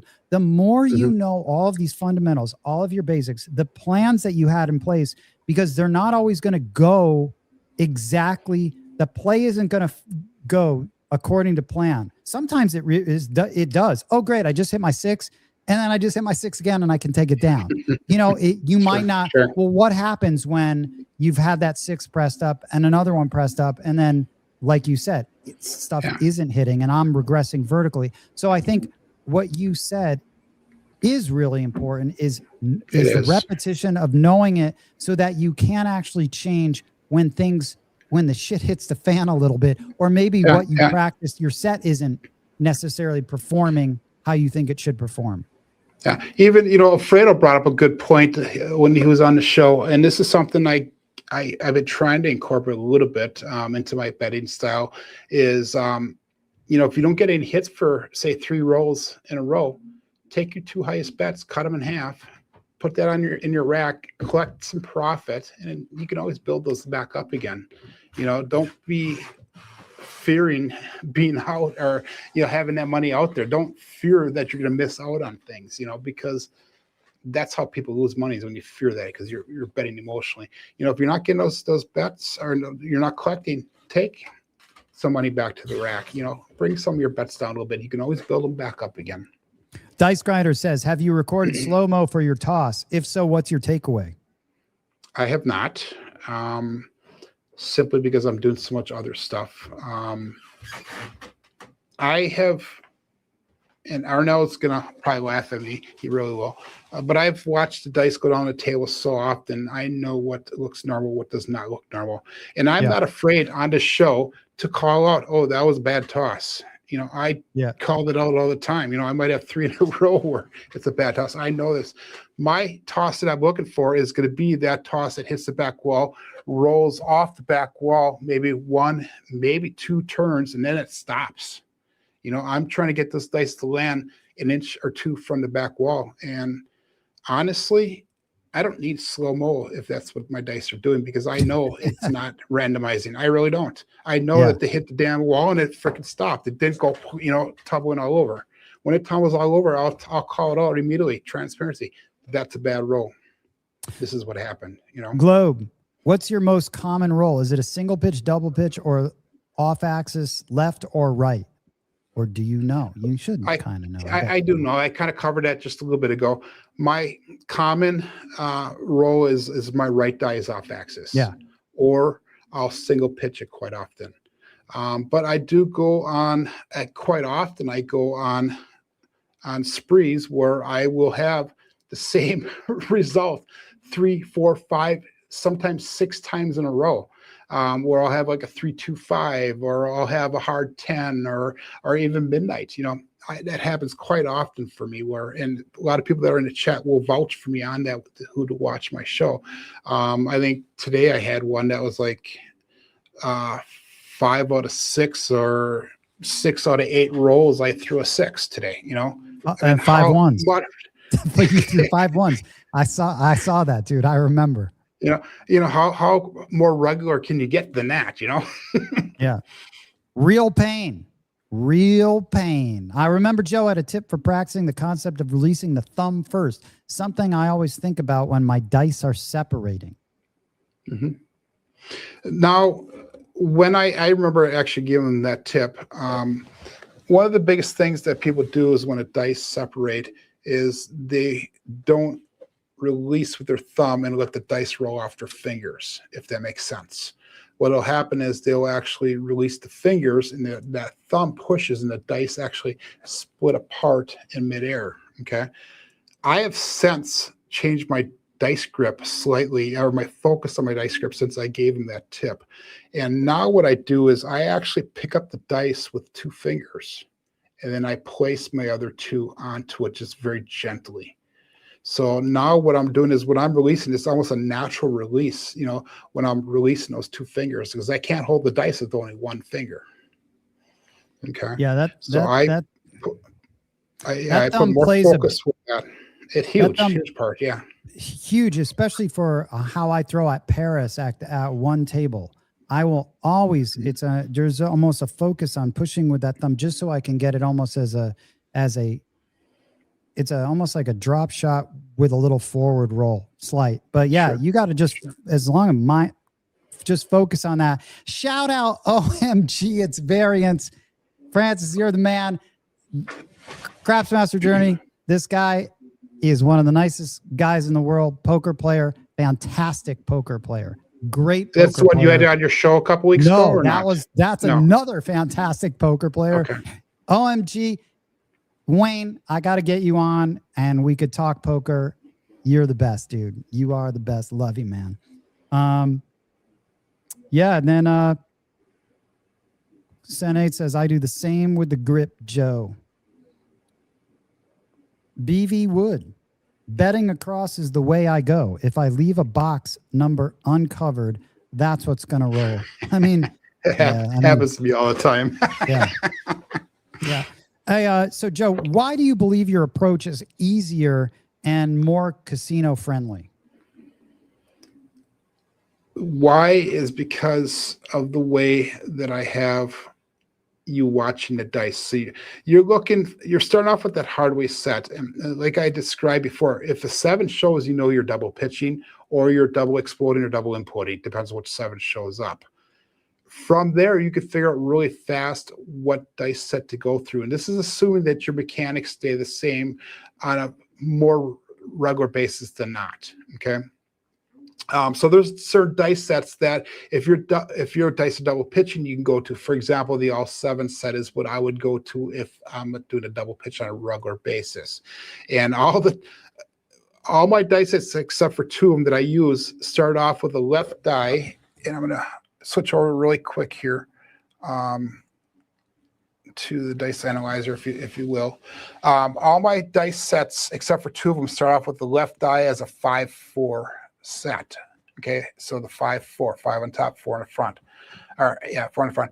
Hard way, the right one is a 5-4 on all 7 set. All I'm doing is I'm double pitching that second die. So it's still 5-4 on this side. I just double pitch, so I can eliminate that double pitch danger. So if it double pitches, what do I get? I get a hard way result. Okay. Another dice set I'll have is starting at the 5-4, 5-4. All I do is just rotate the dice, and this is called the mirror aces set, which is the 5-4 stays the same. I just change that right dice around. Now it's 5-3. So what happens is the inside the dice are actually aces now. So that way I know that if I double explode and I show aces, I know exactly what happened. Or if I know that a 6 shows, I know that it was an implosion of the dice. So just knowing the orientation of the dice helps you figure out what you should be throwing in and how to reorganize it. And you can go back to the other screen there 10 times if you want. I have, as part of the apprentice package, I have it's a 260 page or 250 page document that comes with that shows you in detail how I do my betting, how I do the dice setting, how to pick the different dice set families, and how to make it really easy to figure out how to pick the next one to go with. And then also with the journeyman package, the tracker that I showed you tonight, that comes with both the apprentice program, apprentice manual, and then I also have another 250 page journeyman manual. So that journeyman package is $99.99, comes with a 500 page manual basically, and 2 dice trackers. Plus I throw in a casino paper printout. That's not as nice as yours, of course, but it's a paper printout that you can actually bring to the casino. Man, and you can record your rolls in that. That is some value. That is value. Okay. Yeah. So you get 2 dice trackers, 500 pages of manuals, and that dice tracker that you bring to the casino for basically $100. So yeah, it should be $500, but it should be. But Blue Collar Craftsman, we're about the deal. No, it's never going to go on sale. It's on sale for $100. It originally was $500, and it's on sale for $100. I'm not playing that marketing game, buddy. It's a good deal. It really is, and it's going to stay $100. It's not going to go down. So, all right. So, Craftsmaster Journey, what should people expect from dice setting? I mean, can dice setting guarantee results? I think that's like, No. Yeah. Simple as that. No, it cannot. What dice setting can do, and kind of like G-Dub said before, making sure that your mechanics and the way that you shoot the dice are consistent. That is actually more important than doing the dice setting. It really is. So learn how to shoot the dice, learn how you shoot the dice, learn to watch what the dice are doing and what normally happens for you. Once you figure that out and you can be consistent in your throw on a more regular basis than not, then you can start doing the dice setting. And the dice setting, again, like I said, we start off with that 5-4-5 or hardware set, and then we adjust the sets based off of what I see that dice doing. And in my opinion, my goal is just to starve that 7 off as long as possible. So if I can get 8, 9, 10 rolls, that's better than the average shooter. You should be making money off of that. I'm not looking to make bank. I'm not going to take the casino down for 30 grand. I've never come close to that. I think the most I've ever won in a casino is like 2 grand. Yeah. That's not my goal. My goal is to that's come all in. bankroll variant. It is. But my goal is to go in, be successful, leave with a profit or the same as what I went in with. Man, if you leave even, that's great. Yeah, that's my goal. You're going to take losses, but if you are disciplined, you're going to leave a winner more often than you leave a loser. Craftsmaster Jimmy, you know what you said. I think it's not necessarily the set. It's really your mechanics that end up being the bigger issue. A lot of As a beginning shooter, I agree with you. But the more experienced you become, the dice sets do become a factor. Yeah, well, maybe I'm not there yet, but when I'm tossing and I make a mistake, a mechanical mistake, I'm then praying. I'm like, I know it immediately. So I know it immediately. So am I. But you know it immediately when you've done it. Yeah. And for me, that left eye will kick out and run to the left. And then I'm just praying. I already know. I know before it hits, it's a bad toss. And a lot of my, 7s, unfortunately, end up happening that way from mechanics. But then again, there's a silver lining to sometimes, which I've always called those happy accidents. When, let's say, I've thrown it too deep, like it's usually like an error in depth of the throw for me, when I will end up with a horn. Or you know what I mean? Oh, aces that die rolled all the way back into the dealer's chip rack, and then it's and so those are happy accidents. But a mechanical error, and I'm praying from the second that leaves my.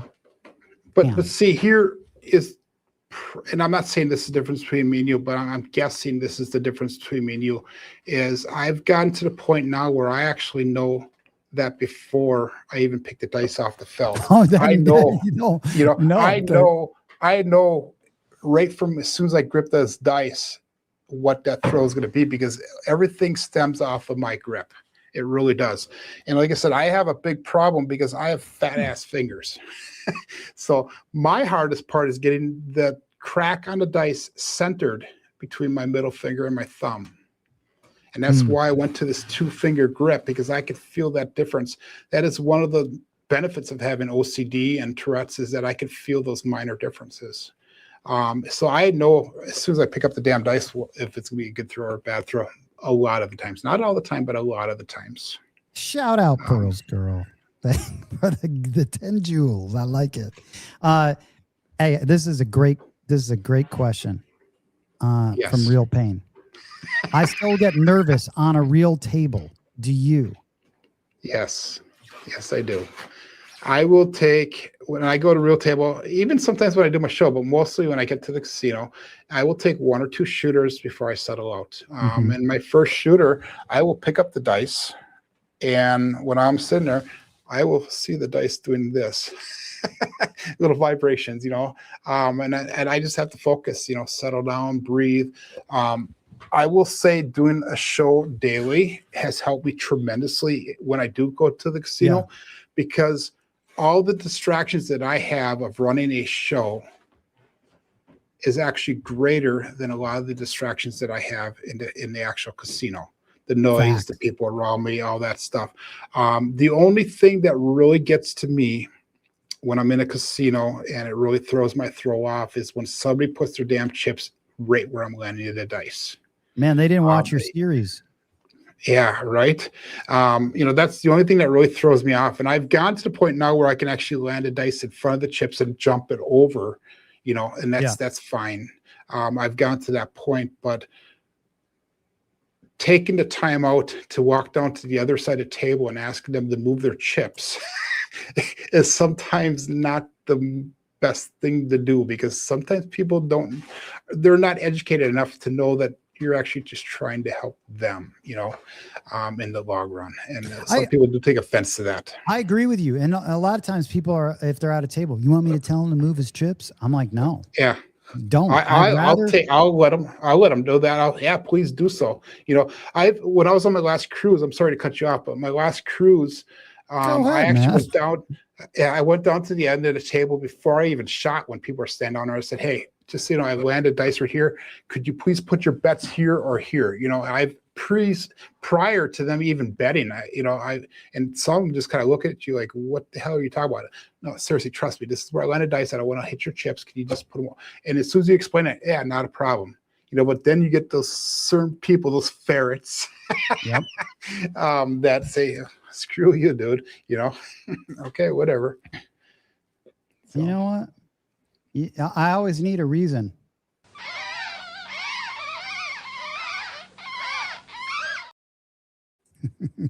Yep. I always need a reason for ferrets. Shout out Biloxi Craps. Really cool guy. Got to shoot with him at Red Rock. Belief in yourself, comfortability, and unshakable focus are just as important as dice setting and mechanics, in my opinion. I agree. Yeah. Oh, man.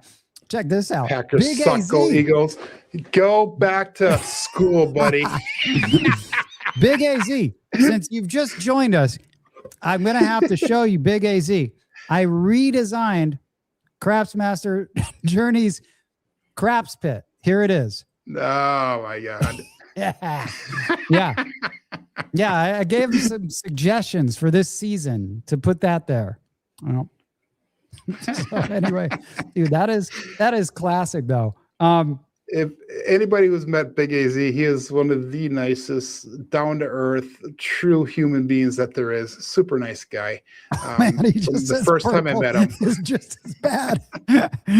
Wow, that's funny, man. Fuck, go Bears, man. We got this is what I like. We're the Lions fan. Speaking of Lions fan, we got Packers right here, buddy, right here. We got a Michigan State fan though. Huggy Bear, shout out Huggy Bear. Real pain, nerves play in for me as well. What I've been doing when I get on the table, I like to have the dice go around once to help me get acclimated to the table and surrounding noise energy. I would agree with a lot of that with me. I like to get acclimated first, and that's why I usually am passing the dice, because I just like to get that.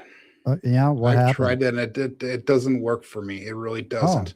I have a habit of jumping on the damn table as soon as the dice get past where I'm at. So I have to wait one complete revolution usually, and I still have the shakes the first one or two shooters every single time. So I'm a little more nervous, I think, if I'm shooting and I've just joined a table full of people. I really, now that's why I like Aria so much, is that the overall energy in that casino later at night, it's chill. And if anyone's out there that gets to shoot with me at Aria, you will see it. And I will point it out. I'm like, this vibe is awesome. When X-Man was here, when we went through and we were shooting late at night, there's something about it, man. The color scheme, the tables are low. The tables seem smaller, almost like you can reach your hand out from stick right one and drop the dice. And they are, I just know it, that they're smaller than a lot of other tables. The height, everything. I'm more sensitive to stuff like that, and it gets rid of a lot of my nerves, but I'm still to this day nervous. And I was nervous as a musician. And that's why I would always have to have 2 shots of tequila and a beer right there, right when I started playing. And that's how I started every show. And it worked. Like, once you're in it, you're in it. Yeah. Here's the thing with me though, is that I go to the table with such a serious attitude, and you can tell that I'm extremely focused when I'm shooting the dice right from the get-go. When I shoot the dice, and it was hilarious on my last cruise, everybody shuts up. No one says a damn word. And it's hilarious because I am so focused. And what happens is, and this is partially why I think I get the shakes, is that I put so much stress on myself that I know what I need to do and I know what I want to do. And that nervousness, and even the crew shuts up, which is hilarious as well, because it's like you go from a loud table to a silent table. There is no social game of craps when I'm shooting the dice. It's just kind of weird. I mean, in some ways though, I mean, certain people command respect, and certain people they know are not necessarily fucking around on a table. I mean, you can get that way. There's only one person that doesn't follow that rule, though. Double Deuce. You can hear him from across the Oh man, where is that guy, dude? Where is that guy? He's seen him for a while. You know, shout out to all the Seattle people, right? So Double Deuce is a loudmouth, but he's good to have at a table. He's hilarious, great guy. He's good to have. I've seen him a little nervous. at Paris. I went over to him just to try to get him to relax. But yeah, Double Deuce, man, he should be here. He's a great guy. He is one of the most generous guys. He actually last year, and I can't believe my family was kicking me in the ass for this, he actually offered to pay for an airplane flight for me from Wisconsin to Seattle to watch the Seattle Green Bay game with him and John, and I turned him down. Oh, really? Yeah, I turned him down, and simply because I'm the type of person that I don't like owing people. And he said I didn't owe him nothing for it, but I just felt like I would have to do something in return. I didn't have that capability to do that in return for him. So I actually turned down that opportunity, but that's how generous Double Deuce is he does stuff like that on a very consistent basis for people. So that's a great guy. He is. Double Deuce. We're kissing your ass right now. It's too bad you're not watching. Maybe some people will tell you. Those tickets this year. He's, probably some internet issues. But if those guys invited me, I'd turn it down because I hate the Seahawks. Right? I would be with good friends. It was a good game. Packers won, I think. So. Yeah, Ian, he is the best. He is the best. Another great guy. Here, Fuzzy had said empty tables, then do what you do. It's on you, win or lose. And then Dice Grinders, I can never pass up an empty table. Empty tables are a wonderful thing, a wonderful thing. Burls Girl says, some of the casinos have overstimulation, live loud music, and people yelling over the music to get their bets in. That was a bummer over at Hard Rock in Biloxi. And it can be a bummer. I've been noticing that more and more, that I'm more apt to go to very almost default mellower places. And you can find that. I think it's timing. Part of that might be skill level. Part of that might be your age is maturing. You know, there's probably several reasons for that, I would guess. This is a Jobless DJ, and I have a friend that is quite loud. I played at a table by myself next to the table he is playing at. I can hear everything he was saying. That would be Double Deuce. Yeah. And then Drama Slop 45. I like that handle. Vegas tables, usually crowded. Local tribal casinos will have empty tables sometimes. That I don't know. I just know that I do know that certain the places that I play, when the times to go are going to be the least crowded times. Globe. Question for both Tensun and CMJ. If you are shooting on an empty table, what are your preferred positions to shoot from? Go. Grassmaster Journey, you first. I almost always shoot stick left 1 or stick left 2. When I practice at home here, I'm exactly 9 feet 3 inches away from the end or back wall, so that puts me in perfect position on a 14-foot table to be at stick right 1 or stick left 1. And on a 12-foot table, that puts me at stick left 2. But that being said, I don't like shooting on an empty table. I like to have 1 or 2 other people there shooting as well, simply because I put so much pressure on myself. I need that mental break in between shooters. Otherwise, I tire myself out very fast. And I'm lucky if I can get 50 rolls in at the table because I'm stressed so much, That's one of the benefits of doing a show for me, is that I have that break in between shots to, chat back and forth with people, and I take some of that stress off me. But if you watch my show, as soon as I get the dice, and then I'm extremely focused again. And it's very mentally taxing. That's interesting because when I was living in Ann Arbor, and playing music there, I had a friend that was a Baroque violinist, not broke. Okay. Not the style of music. Sure. Yeah. A Baroque. I mean, that's like I don't know. He's the only Baroque violinist that I've ever known. And not that I know tons of violinists, but he was like that's what he did. Right.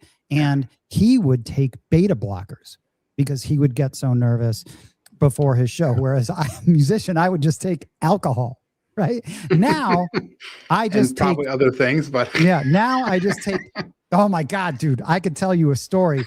I was at St. Andrews Hall. No, I'll tell you a story really quick. I was at St. Andrews Hall. I probably told this.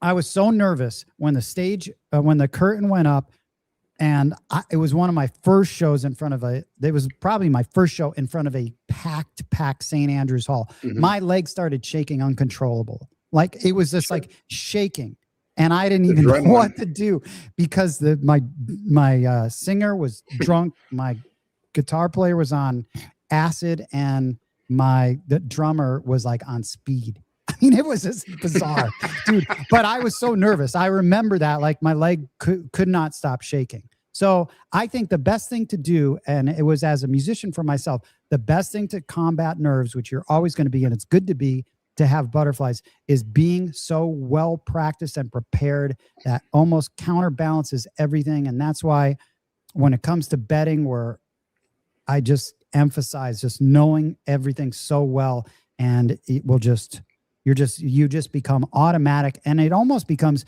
when I was playing, sometimes I would rely, if my brain suddenly drifted off into something or I saw something, I would rely on just my my automatic movements to get me through a part when my brain disconnected from the song that I was playing at, so that my body could just keep playing it. If that makes any sense, any musician, sometimes kind of like driving a car and you're like, oh, did I go past that spot already? Because you're just so focused on, it just becomes automatic.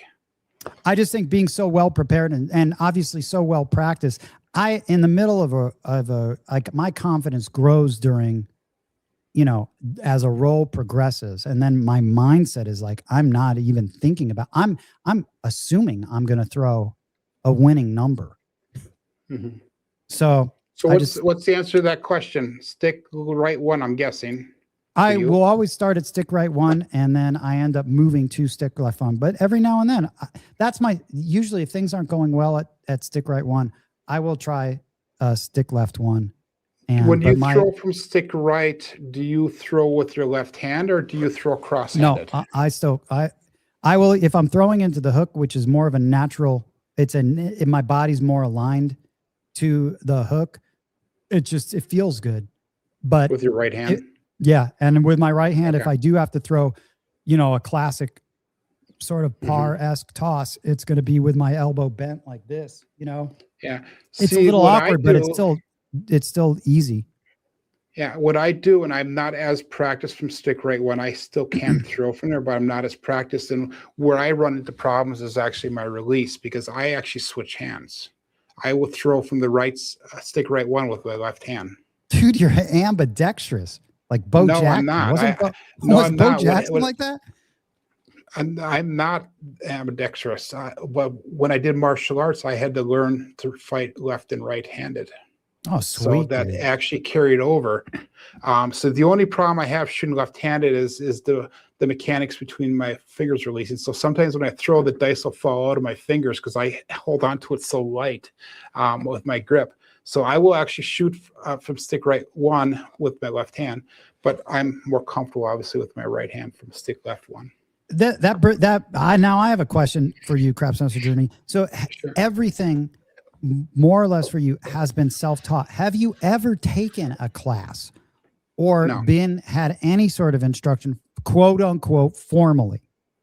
No, I have That's not. cool, man. I think you end up developing your own style that way.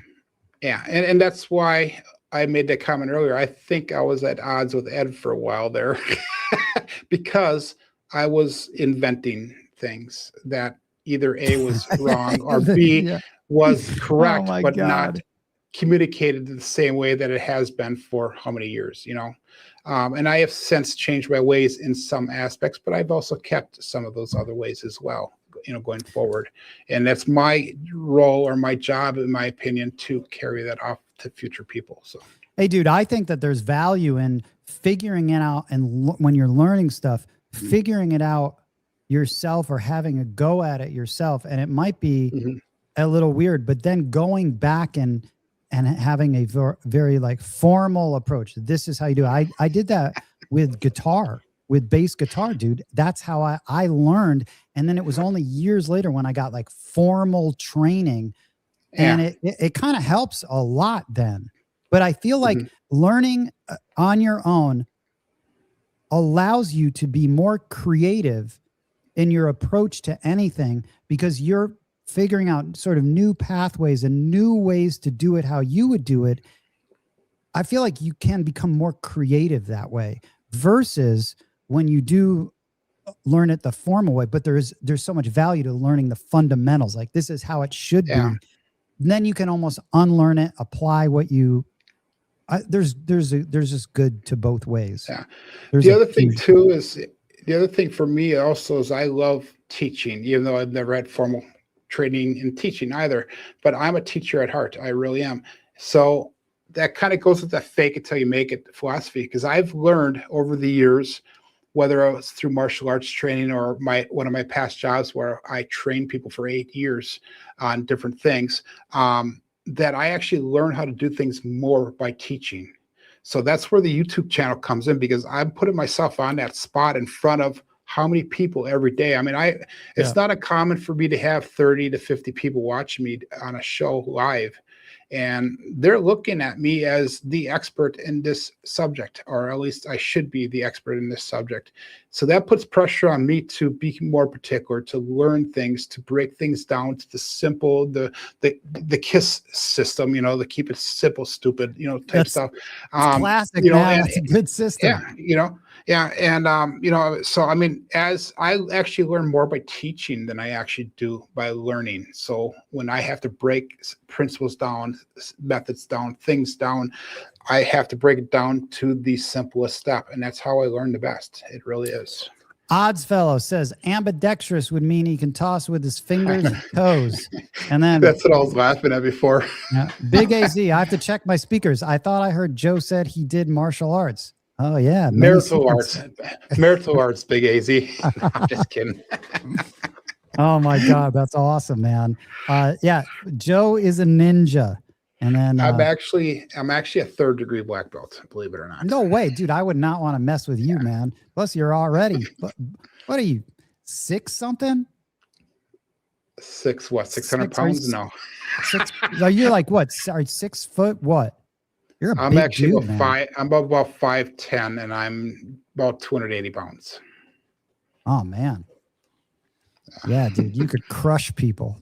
Don't get in a fight with you at the. Thank God you're not a don't better at my table. Oh man. Yeah. And Big AZ says, and the boys were huge too, wrestlers. Yep. Yes, my oldest son, 5 years ago, took 6th place in the state at heavyweight. He the only 2 matches he lost was at the state tournament that entire year. So he that was during the COVID years. So he wrestled a limited schedule the COVID year, and he had 90 wins in his wrestling career in high school, which if he would have been wrestling during COVID years, he would have probably been about 120 to 130 wins in his high school career, which is amazing. If you could break that 100 mark as a high school wrestler, you're a pretty damn good wrestler. So, and my younger one was a very good wrestler, but he actually quit his junior year, so he quit a little bit early. So, Are any of your sons following in your Craps footsteps? No.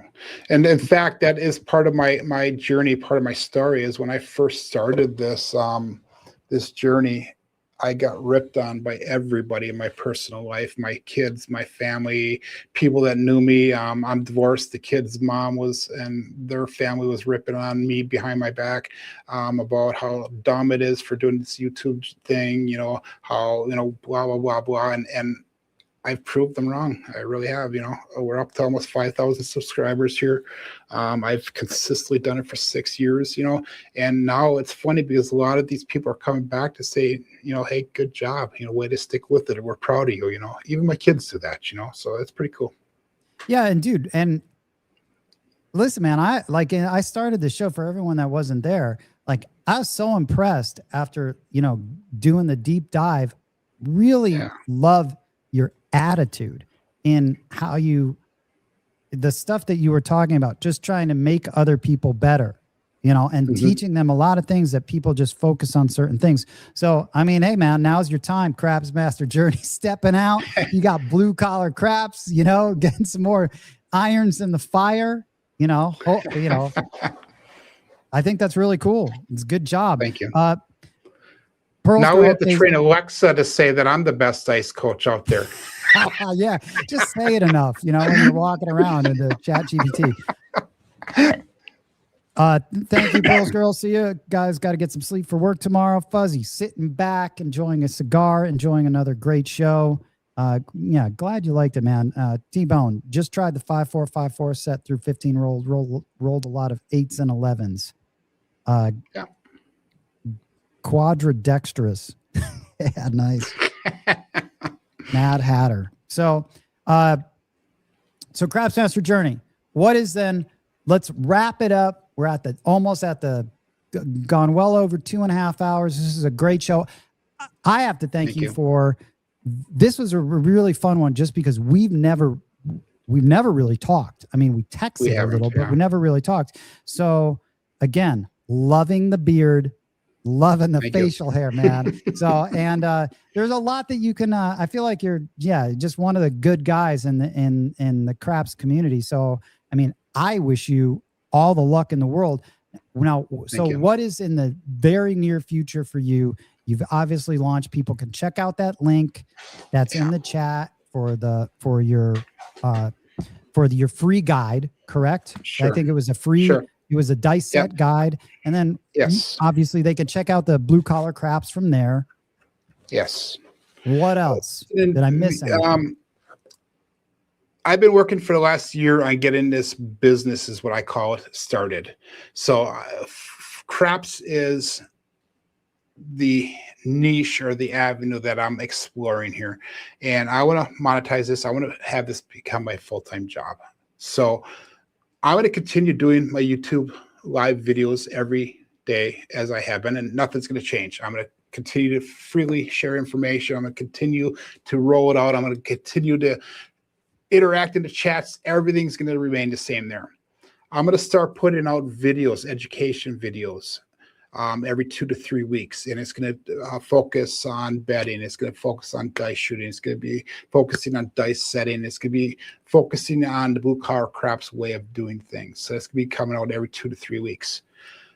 I have other things in the plans coming up. I have probably 10 projects that are in the works right now.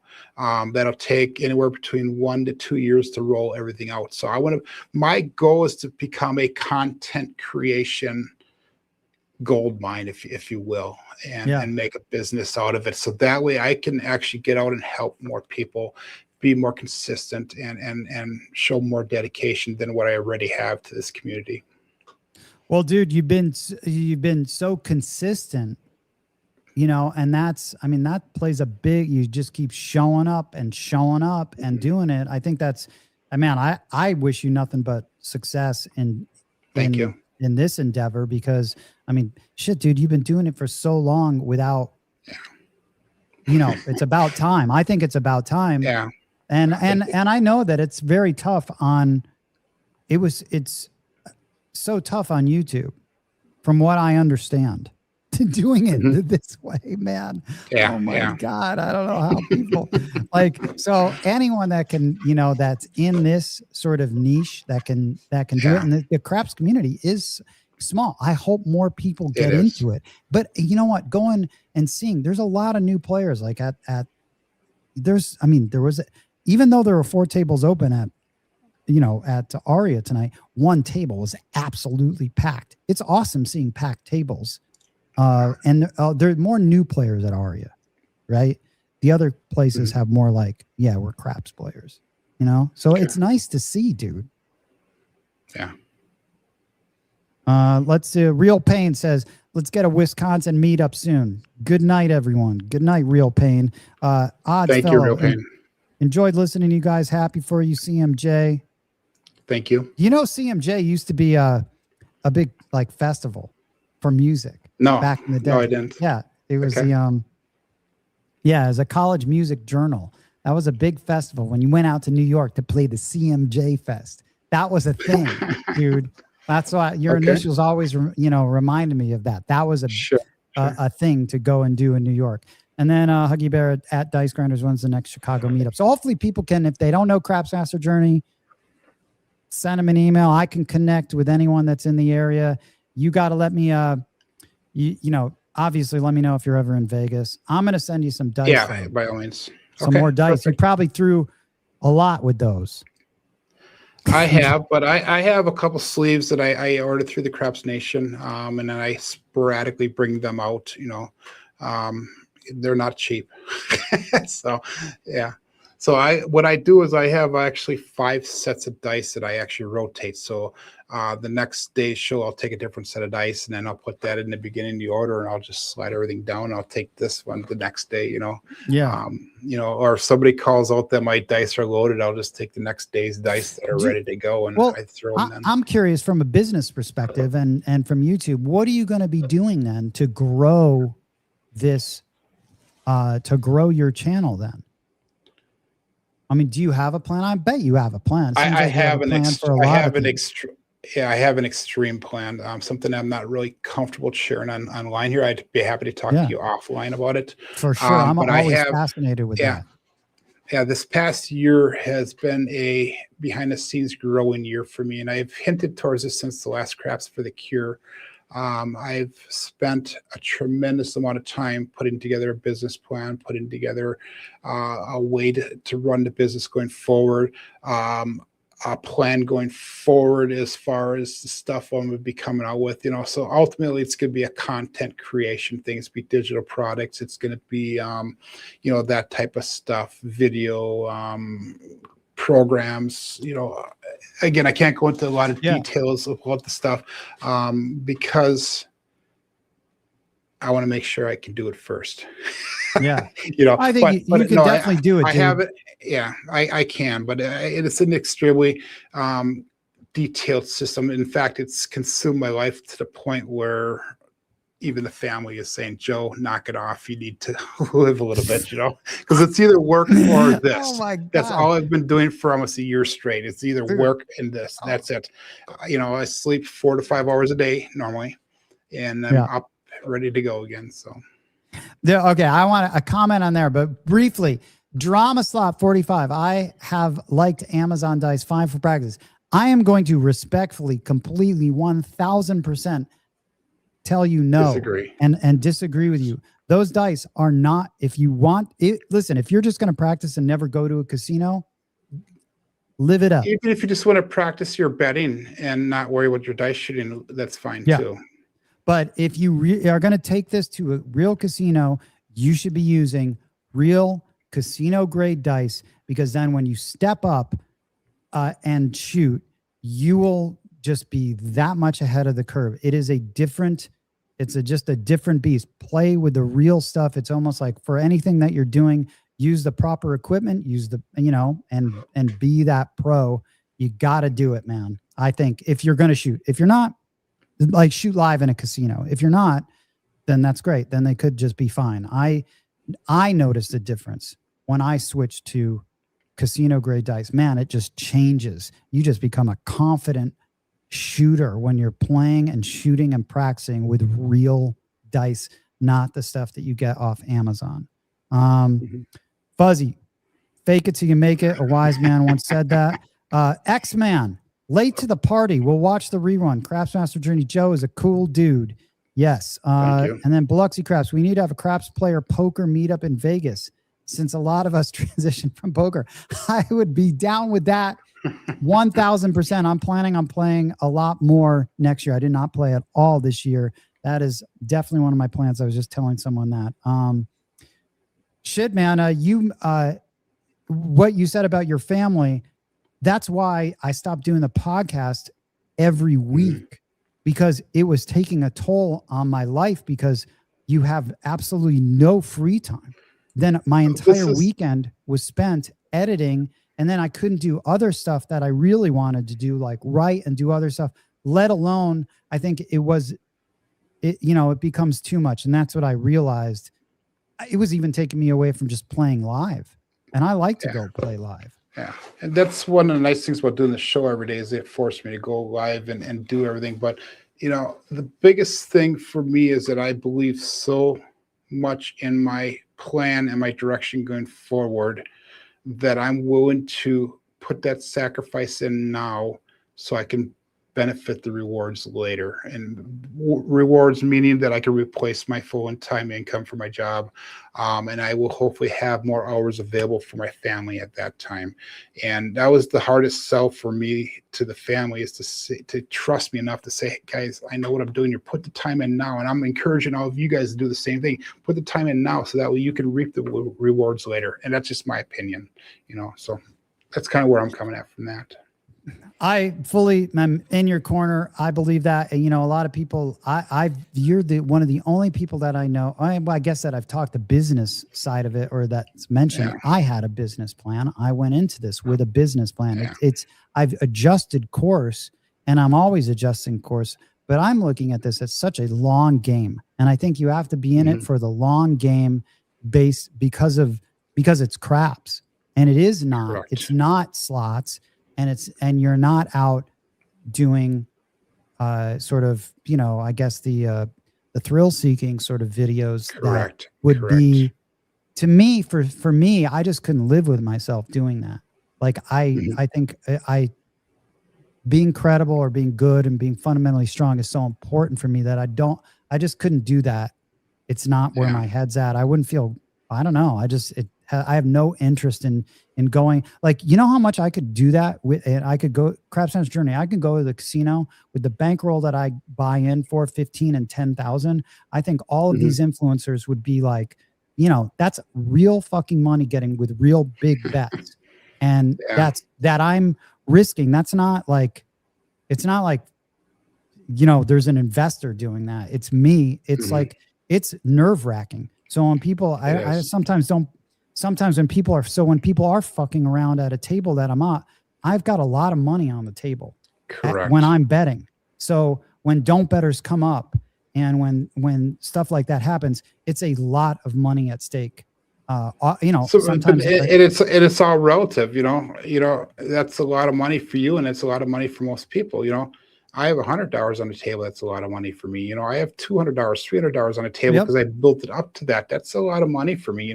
That is a good chunk of my weekly paycheck, even though don't play with money you can't afford to lose. I am 100% about that, but still, you don't want to lose it, even if it is extra money. Really I don't know if there'd be any craps would exist if people were like abiding by that rule. I think everyone's part of being a craps player. You're playing with a little money that, no one can afford to lose anything. Not me, really, man. Not me. That's all the money I bring to the casino is either budgeted towards that, or it's excess money that doesn't have a home, because everything that I have is spoken for.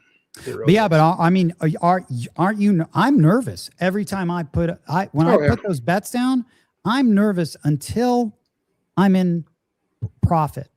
I am like not necessarily nervous, like I'm shaking, but it is a concern.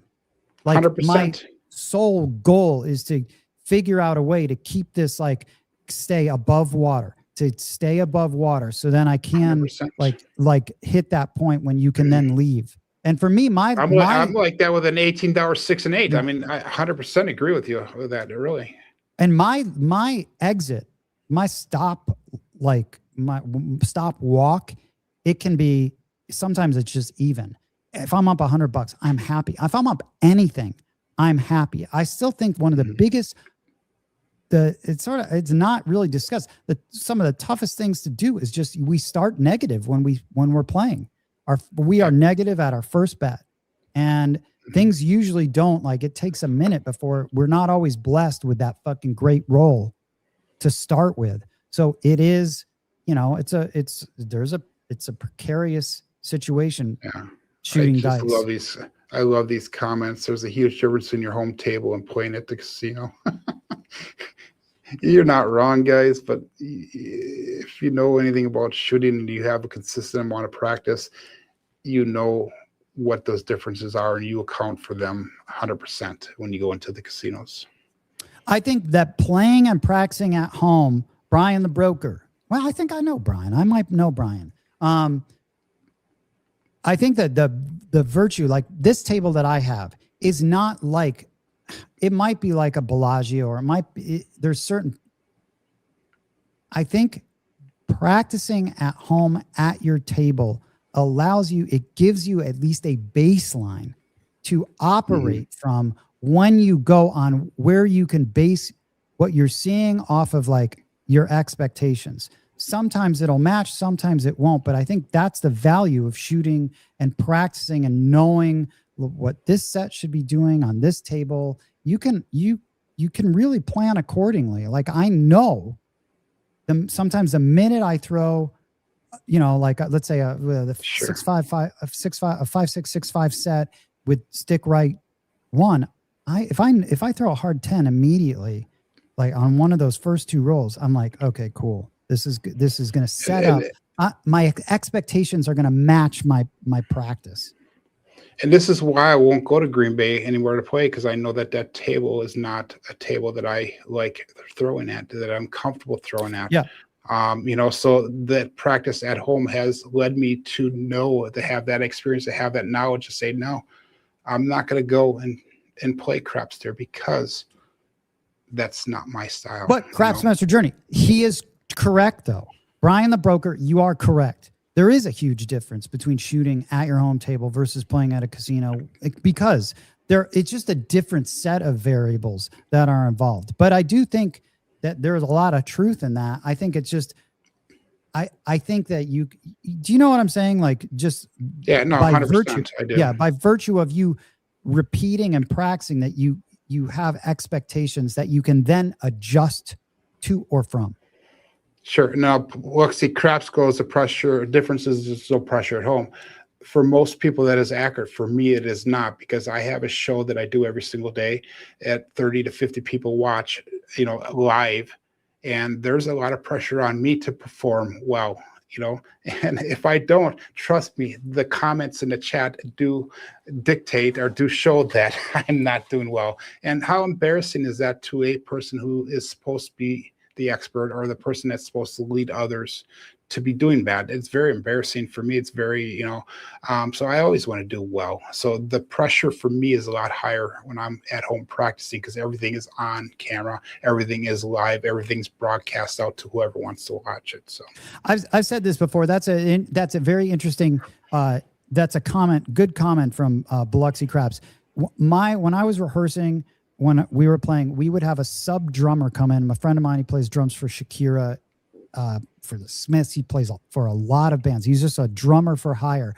But when he came in and subbed, when we needed a drummer, something that he said, he's changed how I practiced. And practice for anything is practice. You can apply to a craps table, anything. He's like, he's always going for the gold medal. when he's practicing. So shows become, or playing live becomes just like your practice. And I think it has to do with mentality. And I would practice guitar literally standing up like I was on stage, and I would pretend as best as I could that I was on stage. No fuck ups. And the goal is no fuck ups, no mistakes, no mistakes. So you're always, I think mentally you can put yourself into that spot at a casino. I really do think you can. Yeah, it's not the same, and there isn't, but you can put pressure on yourself to come close. It'll help you. Yeah, I agree. Joe, what's wrong with the table is that Oneida? Oneida Bingo Casino is the casino in Green Bay. It's extremely nice casino. It's it's a decent sized casino for around here. Nothing close to Las Vegas standards, but when you're in there, it's a very Vegas-like atmosphere at times. What's wrong with the table is they have, and I've only heard of one other table like this. They have the plexiglass base on it. So like John from Pro Craps or Casino TV said Seattle had one like this also. So what would happen is underneath the layout, it would light up with the different numbers that we're hitting. So they would punch it in the computer and that part of the layout would light up. It's actually pretty cool. Okay. Yeah. But what happens is the layout cannot get tight to the surface. So there's a lot of stretch and a lot of play in the layout. So that adds bounce to the dice. And then their back wall, you could barely touch the wall, and it throws the dice halfway to further across the middle of the table. And I refuse to play with a table that has that much bounce to it. Like I said, my home table here is semi-bouncy. So I do have bounce on my table here. So I'm used to that. I'm just not used to that much bounce. And what I find is if I play on a table that has the same bounce as mine or less, I can get those dice to stick and do not what I want, pretty close to what I want on a pretty regular basis. On tables like that, I cannot have any control whatsoever, and I'm not going to put my money up at random chance more than what craps is in my wheelhouse the way it is already. You know, I don't want to make it more random than what it already is. So. And you know what? I think then the more you practice, just in general, the more you're going to be able to tell immediately what type of table bounce that you've encountered. I keep bringing up Ari just because I've been playing there, but I noticed that there's so many random shooters when I was there waiting for the dice, and it's not a good place for random shooters. I think, you know, I definitely change and adjust my toss for that table surface. And I mean, there's a reason why I was having the best rolls of the night, you know, both of nights last night, the last weekend when I went. And it's probably because I was the only one actually shooting with a purpose, adjusting to how that soft bounce. Sure. Again, BRB, man. I'm looking forward to when he comes out to Aria because I like shooting at those tables with him. But he said, now casting, I just left. I don't know. Is that near you? Gala Casino? No, I don't know where that's at. I don't know where that is. And then, Biloxi, speaking of bounce, the Fremont no longer, has a hard surface tables. Yeah, we brought that up earlier. In our chat, in our group chat, yeah. Yeah. So, Craftsmaster Journey, what do you say we call it? This was a thank you for coming on, man. 3 hours. This was solid, dude. Yeah, thank you for inviting me, and thank you for the people following along and asking good questions and supporting. And you know, without you guys, we couldn't do this. At least, you know, be able to present it to people without you guys helping support us. So thank you very much for being there. You guys are my only friends. I've said it so many times. I don't have friends. You guys are my friends. So it's pretty sad, but it's true. But it's true. That's what happens, man. I just it's why I have so many people in my just scroll craps. That's no, that was in Arizona. Big AZ would know that, or Jaybird would know about that casino casting. But no, So yeah, thank you for everything you do for the community and the people that you bring to light as well. Coach Bo Parker, Ed Robinson, everybody that comes in your hospitality that I hear about quite often from everybody that comes to Vegas and meets up with you whenever it's possible. Thank you for that as well. And trying, one of the biggest things in this craps community, because it is such a small community, is trying to develop that close knitness, and that's exactly what you're trying to do. And I think that's awesome, because this is a great group of ladies and gentlemen, for the most part here that we have around us all the time. And I mean, I like playing at tables with people that just respect the game, practice the game, and take it seriously. Those are the people that I think we all want to be at a table with. We all have the same goal in mind. So yeah, I mean, the more players that are like that, the better. Hopefully it grows. And so thank you. It's always great, man. It's always great meeting new Tom Marco. The DI mindset is a great incentive to play the game. So 10 Ton was lurking this morning. Yeah, I was there. I definitely was listening in to the Craftsmaster journey. Matt Hatter is one of my regular jecklers. According to him, I'm not allowed to call him by his real name, and he's the only one. I don't even know Matt Hatter's real name. I don't. It's Mark. It's Mark, by the way. And he's the only one that can do jokes on my channel. So, well, privileged. So, yes, all right. I guess so. All your links, everything. Yes. Just go to your YouTube page. I'm assuming you've got everything linked there. I will have, on my newer videos, I have that stuff linked. Yes. All right, cool. Craftsmaster Journey, it's been a pleasure. Let me know whenever you want to come back on in the next, whenever, when you get more stuff going on, and we'll revisit this. Okay, dude? Okay. Thank you. Thank you very much. And then let me just see this last. 10 Ton, if you slip a hundo, if you get the palms to give us the good table for the final table for the HCS tournament this month. Yeah, I gotta go. I gotta go check out that tournament and see what's going on with that. I gotta look into that. So Biloxi Craps, you're gonna be there. I don't know much about it, but yeah, that's a good idea. Great show again, Evan Cruz. Looking forward to the next one. Semper Fi and good night. That's right, man. So, all right, Craftsmaster Journey. Listen, I'm going to just remind you one last time. Go Green Bay. Go Green Bay. Oh, man. Oh, man, dude. All right. I'll give it to you. Go. Shout out to the Packers. All right. First game of the season. All right, dude. Okay. Sounds good. All right, man. Talk to you later. Talk to you later. Yep. Bye-bye.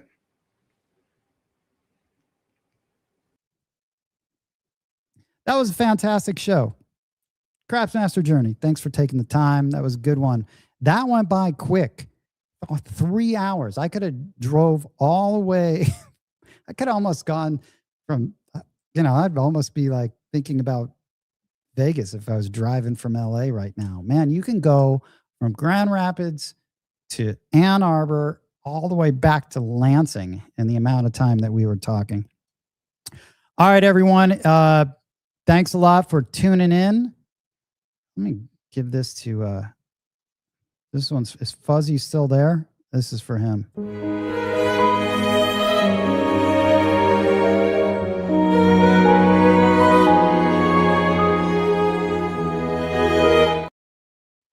Yeah, might as well rifle through these. Miss Scusi, like and subscribe, Paisan. Slap that like button's ass. Like and subscribe, bro.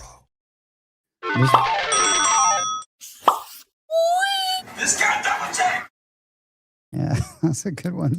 Should have played that one more often. That's gonna be it. The next show, I think, is Shooting for Aces. I think is gonna be on. So that'll be good. Yeah, we got the sad puppies on there. At least got them on there, Fuzzy.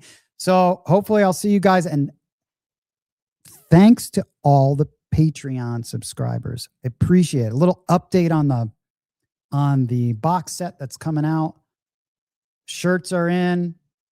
I'm going to be printing up all the books. Had a couple last minute edits. So we should start shipping those out.